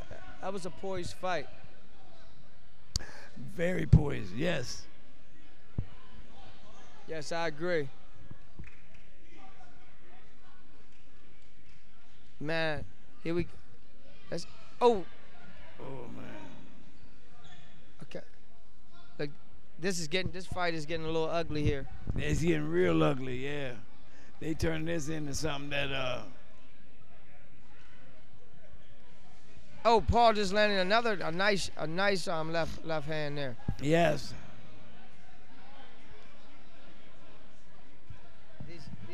These guys are putting on a good show right here. These guys are definitely putting on a good show. Oh, Paul. I'm telling you, man. Paul is really impressing me big time, man. He's slipping. He's countering. Yeah. He's doing, man. He's fighting a great fight, and he's fighting a good fighter as well. Very good fighter.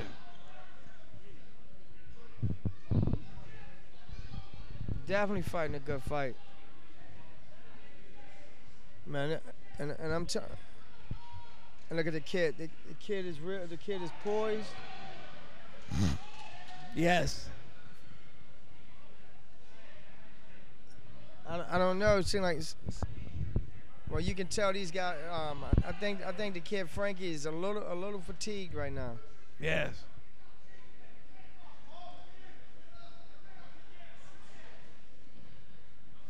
Paul looks a little confused about the way he's fighting right now. Yes. He doesn't look like, or appears to be like he's fighting his fight. It's like he's been knocked off his square a little bit. Yes. And I mean, the kid is making this fight tough, man. Yes. He's making. Oh! Paul just threw a looping left hand. Boy. And he caught him with it. Hey, what all counts is that it landed. That's it. You know. Good. Oh. Man. Dude done turned orthodox. Yes. Woo! Who you give that one to? Tough one there, man. That's a tough one, is right. I think I got to take this one around the corner and get this one to Paul, man. Yeah, I think Paul might have pulled it off. I think he threw a little bit. Threw more. Round 3 coming up, and I tell you something. He let him come. Yeah, this is crazy, man. I think Paul did a good job. Yeah. I think he did enough to pull it off. Yeah. Yeah. I think the kid out of the blue corner. I think the kid out of the blue corner, Paul. I think he's really fighting a good fight. That second round there, I look at it. Paul was doing a lot of countering. Now the kid landed a couple big shots, but Paul was landing shots. It was like tit for tat. Very much so. Yes, very much so.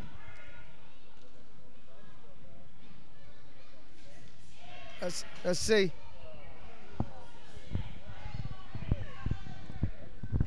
Man.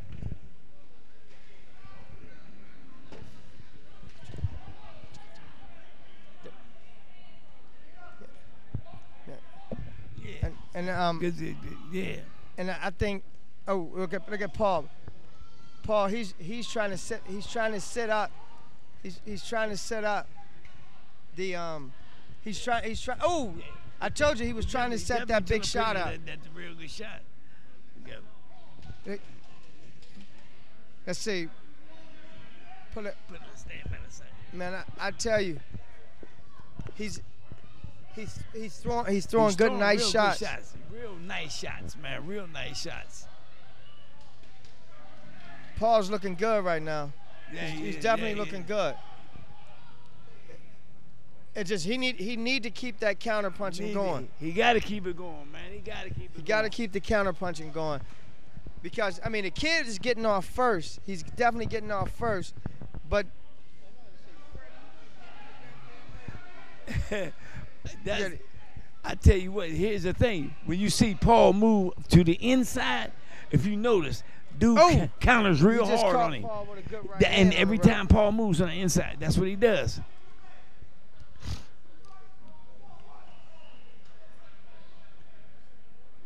Paul's fighting a good fight, man. He's fighting a doggone good fight. Oh, again, the only reason he's getting caught is because he's backing up straight. Every time you back out, that back in and back out game, that's going to get you caught every time. Paul literally won that exchange until he started backing up straight. Yes. He was winning the exchange. Yes.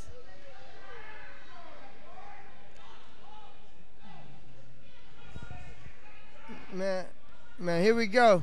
Yeah. Oh, Paul got it. Nice. He caught him with that left, straight down the pipe. Left with Paul. Again, that kid will not stop punching. No. Nice angle right there. Yeah, he gave Paul just but he slipped everything. Yes. Oh. Whoa. I think he dazed Paul with that one. Yeah, man. Oh! He just caught Paul. I don't know.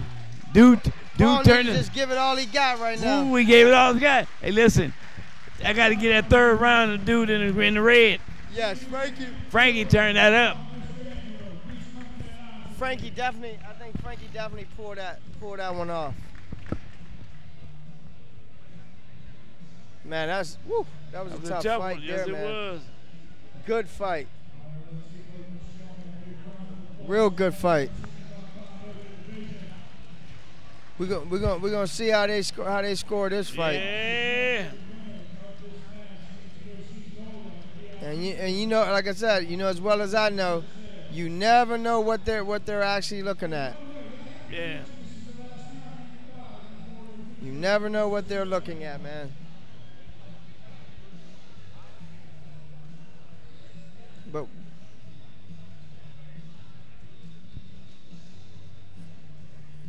Let's see. Here we go.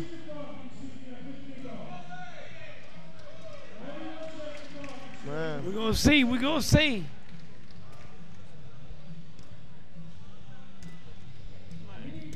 Yep. Man, I tell you, good fight.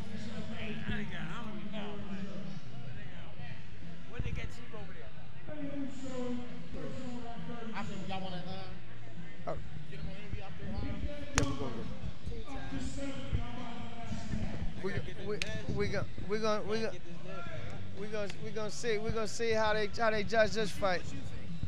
Man, I tell you, man, that's a tough. That's a tough one to give there, man.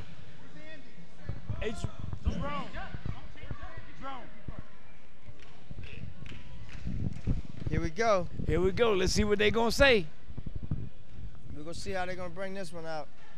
Tough fight.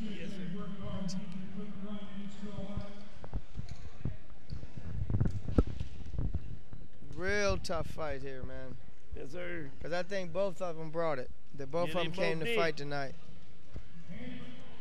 Uh-oh. Hey, I think the microphone just died.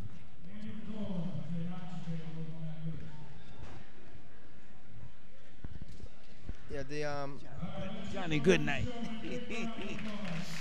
All right. Here we go. There we go. That's it. We're going. It was a good split decision. Whoa. Yeah, that was a close fight. Yeah. I will say. Red. Red. Told you. Out that red. Man, that was. Here we go. Hey.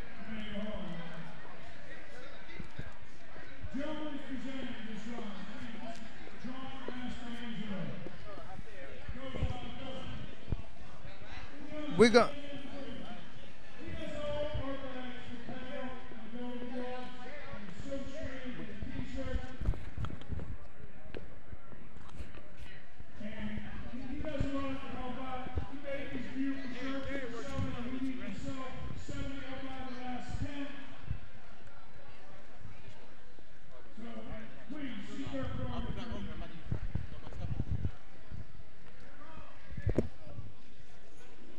Yes.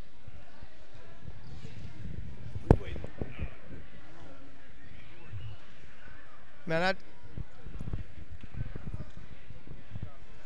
wow. Says not yet.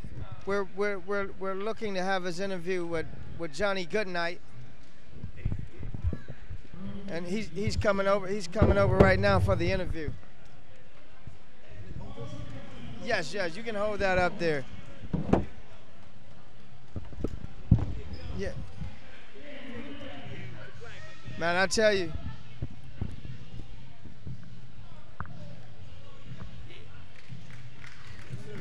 Is it camera or is it just a... Yeah, you right here. Oh, wow. Here, hold it, man. Come on, man. Man, it's all over the floor. Well, here we go. We're about to do an interview here with Johnny Goodnight here. Yeah. So tell me.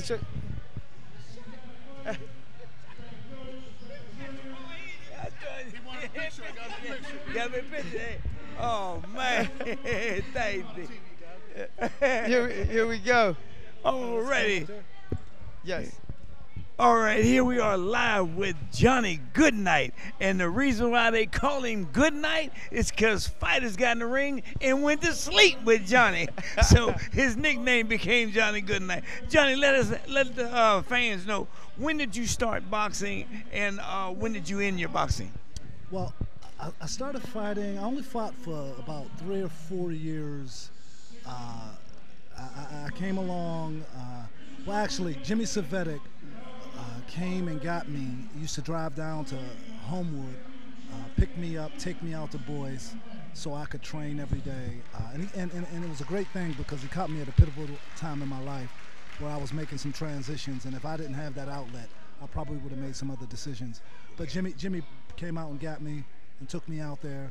But prior to coming to the gym, my older brother, you know, just trained us to fight for as long as I can remember. So when I got in the ring, I was, you know, pretty ready. Yeah. What year did you start? In the ring, I think only 1989, and I stopped in 1991. Oh, okay. Actually, 88 to 91. Yeah. Okay. 91. As an amateur, how many fights did you have? I had about 20 fights. 20 amateur fights? Yeah, that's it. Yeah. And then you went pro. You never went pro? Yes. Wow. Do you remember what your record was? I lost 2.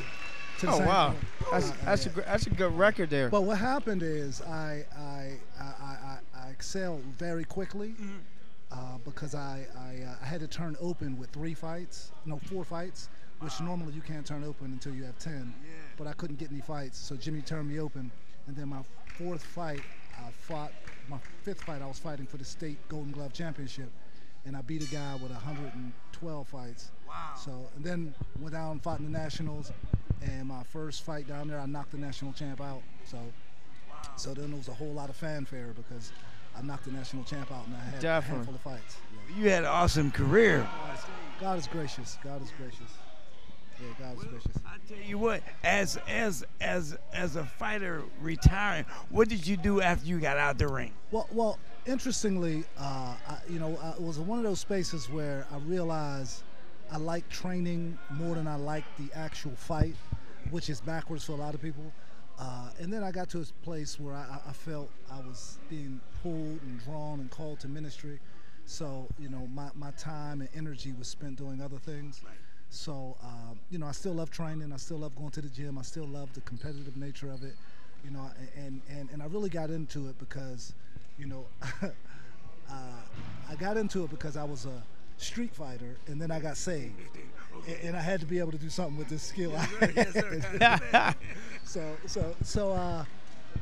I got out of it, worked in ministry, and you know, God has been gracious. I've been pastored, and you know, I'm pastoring now. So God is good. Yeah.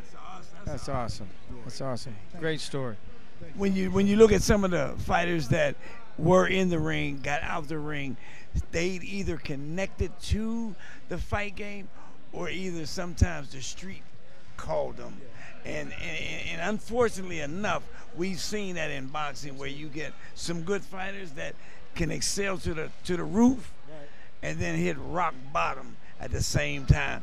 Thank God, God had a calling on you. He had a hand on you, and he says, not this one. This one belongs to me.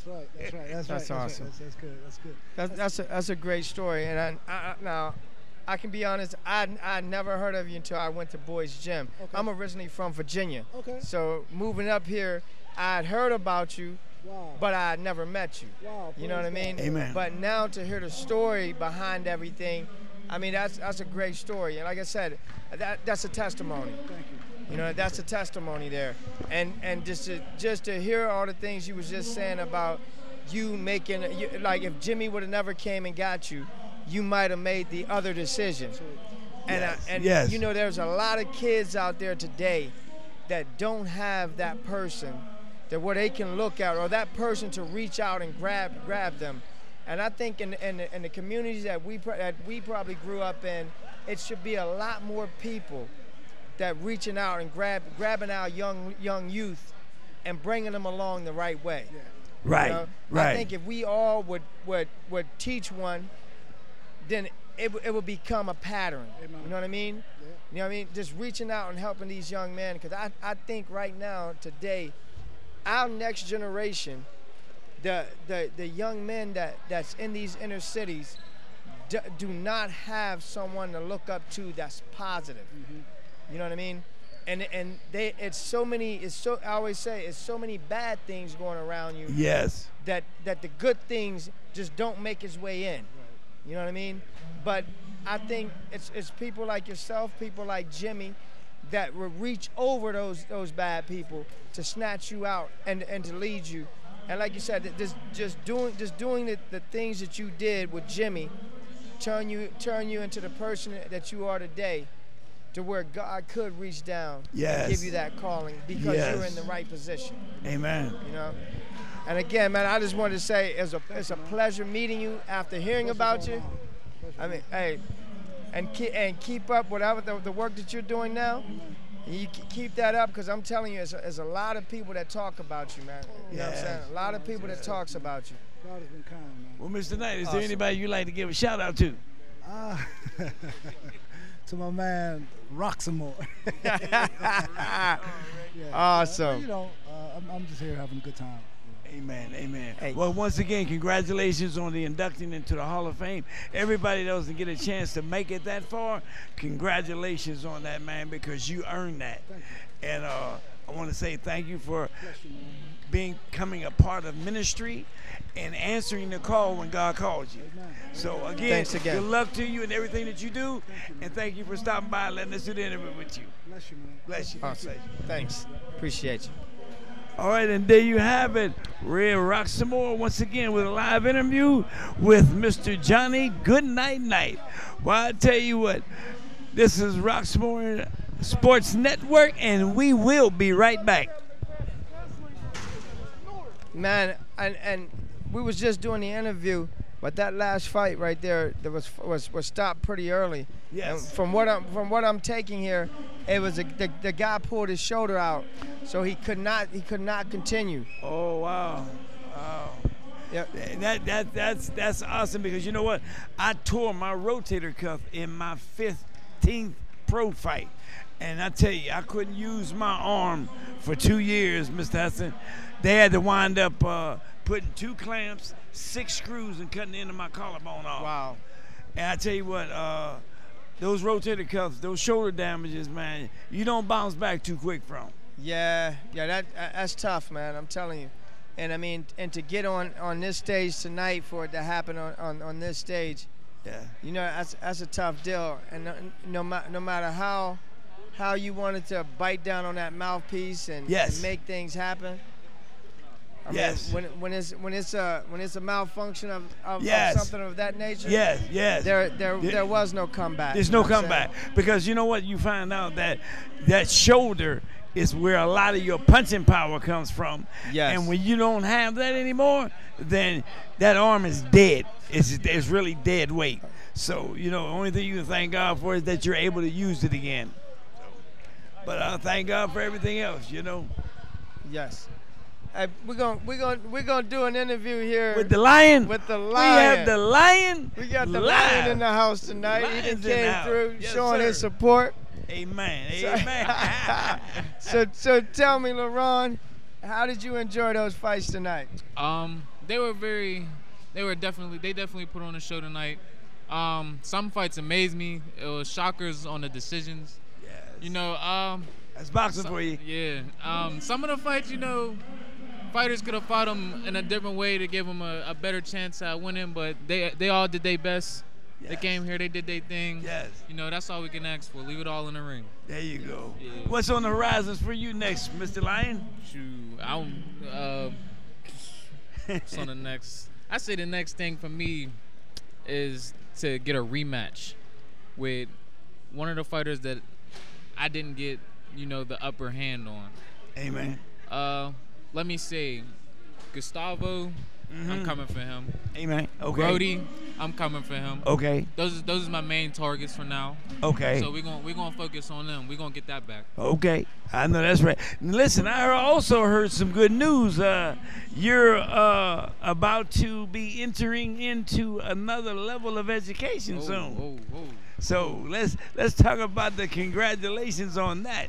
Because that don't come easy. And for you to get that. So could you tell everybody, where did you get accepted into? So I got accepted into Penn State. Wow. You know, it was a long road. I can't wait. I'm excited. You know, I'm gonna still be here doing what I love. Right. You know, no matter what. Just continue on the journey, the legacy. But not only that, you didn't get this on a sports scholarship. You got this on a academic scholarship. So that makes the difference. It shows that you not only put your head in the books, put your head in the ring, but you stayed focused and stayed true to the game. And I commend you for that, because that's not easy.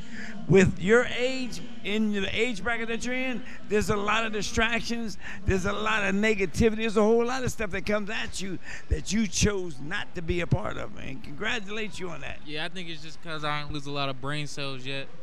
But, you know, but when they find out how many brain cells I done really lost, they're gonna be we're gonna be like, he really in this school? But you know what? That not only that, man. You come from a good family. You know, you've got a good mom. You got a positive dad, and that makes the difference when you have that family structure. And when you get that family structure, you got something in your corner that helps you stay focused. And thank God for that, man. Yes, thank you. God. Thank you. Sir. Thanks, LeBron. So, LeBron, we want to say thank you and congratulations and good luck on your next endeavor with the rematches. And I'll see you in the gym on Monday. See you in the gym on Monday. All right, folks. Well, there you have it. Once again, the Lion out of Roxamore. And now we're about to bring over Jerome Baxter Mr. here. Baxter's about to get this live interview. Mr. Baxter's in the house. Man, I tell you, boy, man. I tell you. Mr. Baxter's in the house. Boy, listen, let me tell you. Chattanooga on the way. This is Mom? Come on in, Mom. We're going come on in, Mom. Get in here too, Mom. Come on now. Because without Mom, there wouldn't have been no Jerome. So slide over a little bit. There so you without go. Mom, there is no Jerome. That's right. And I tell you what. No Jerome without me. You raised a heck of a gentleman. He stayed focused. With all the negativity in the age bracket in which he came through, he could have chose to go that way, but he didn't because of the upbringing and the positivity in the household between you and Dad. So, Jerome, we thank God for you because you have been an example of a role model to some of the youth in your age bracket. You are a fine young gentleman. You're very humble. You're not prideful, but you are a positive individual that folks need to pattern after. There's not too many I can say need to pattern after age brackets, but in your age bracket with you and watching you, being around you, and being in the gym, you're a beautiful individual, man. I have to take my hat off to you. Definitely. So tell me, Jerome. So in that ring tonight, when the guy came to the ring, we sitting there watching the height difference. Yeah. I said, Jerome is gonna study this guy this first round. I said, and then he's gonna start slipping and getting to the body. Yes. And Coach, sure enough. And we sat there, and no soon that second round started, you started slipping and getting to the body. Coach just turned around and looked at me and said, man, so you must know Jerome well. I said, well, I've worked with Jerome in there before. I said, I know Jerome. All you was doing, you could see you was just collecting data that first round. Goodness. So tell me, just being in there, tell me what you was saying. You know, you can't really study these guys in the ring. Right. I mean, out of the ring, I did my homework. You know, I watched film. I watched Sugar Ray Leonard fight Thomas Hearns. Oh, wow. So, you know, you take stuff from those fights. Yes. Him and Hearns got a beautiful jab. Sugar Ray Leonard was a fast, threw a lot of punches type guy, and he would dance real well. So for that first round, I told myself I'm going to dance. Mm-hmm. And I'm going to see if he got a real jab. If he don't got no real jab, then I'm going to take the fight to him. Right. Which he ain't had no real jab. And you took the fight to him. He just wanted to exchange with me. So I figured that out in the first round, and then that's when, you know, you saw what happened in the second. Woo! It would just take the fight to him. And then, you know, I seen little Teddy, you know, my brother. Yeah. That's like my brother, man. He give me the hard work. I give him the hard work. We both make each other better. You know, I see him take the fight away from him, and that made me a little bit. It gave me that feel, that motivation, to push it to that next level. Yes. And over the edge, you know, it filled me with rage. So I took it to dude, and I stuck in there. I gave him the body shots like my mom said. Ooh, yes, you she did. Said, stay to that body. Yes, you did. And, you know, you got to get dirty in there sometimes, you know. I had to throw a little headbutt in there, sacrifice my eye. But you know, everything to get the job done. But you got it done. Boxing's an art, so you gotta get the job done some way, and you gotta look from the outside in, street fighting, all that, man. Bring it to the ring. As long, you get a warning, you get 3 warnings. So you gotta take all. Give me them 2, and I'll take the 3rd. And the other thing I wanted to ask you, I don't know if you noticed it, but I'm asking you to because I want to see if you noticed. Did you notice you buckled him the one time? Yes, with you a body hit him with shot. a big shot, and he literally started to buckle. Yes, and, you heard him. And from then on, he was playing that retreat game. Yes. I mean, you was bringing the fight. He was just retreat. And then the one time, he was just walking backwards.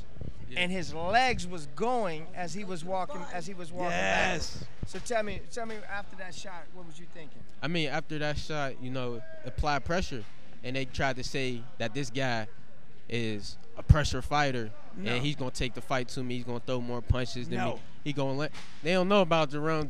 I come forward 110. Yes, you do. And I keep coming forward. So it was either he gonna come forward at me, or I'm gonna come forward at him. And I know I'm gonna win the battle 10 times out of 10. Yes. So that's what it was. I heard him. I seen how he was fatiguing faster than I was fatiguing.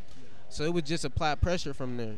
And I really couldn't get my shots off clean, but I started to think more, and I started to use my jab to push him back to allow my shots to land clean.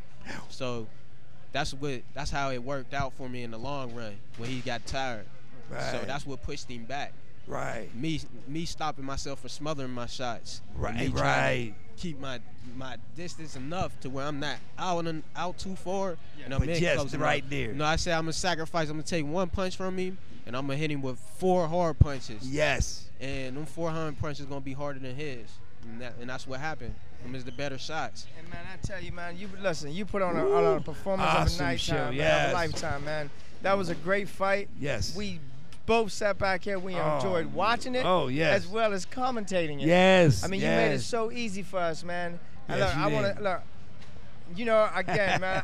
I know you in that ring. I done seen you. I done worked with you. Yeah. I Man. done learned from both of y'all, man. I got bits and pieces from both of y'all. Little stuff from Rock, little stuff from you, boo. I appreciate both of y'all. The thing, man, is not just getting the pieces. Is applying. But you applied. You showed us, dude. It's not. Student of the game, man. Student of the game. And again, I want to congratulate you, Jerome. Yes. I can't wait to see how you smash him down there in Tennessee and bring that thing home, man. Bring it home. And again, man, I just want to say thank you again. And Mom, thank you for raising a great young man here. Yes. Hey, man, congratulations, champ. Congratulations, champ. Congratulations, man. You guys have a good one. All righty, and there you have it. We just ended that live interview with Jerome Baxter from out of the gold medal boxing gym. Yes. Well, I tell you what, he's a humble young man. He deserves all of what he's about to get because he's a gentleman. He learned well. He stays in the gym. He trains hard. He fights hard. And I tell you what, it's good to see him as a role model and an example. So there you have it, live with Roxamore Sports Network. We're signing off saying good night. And may you have a safe trip home. Thanks.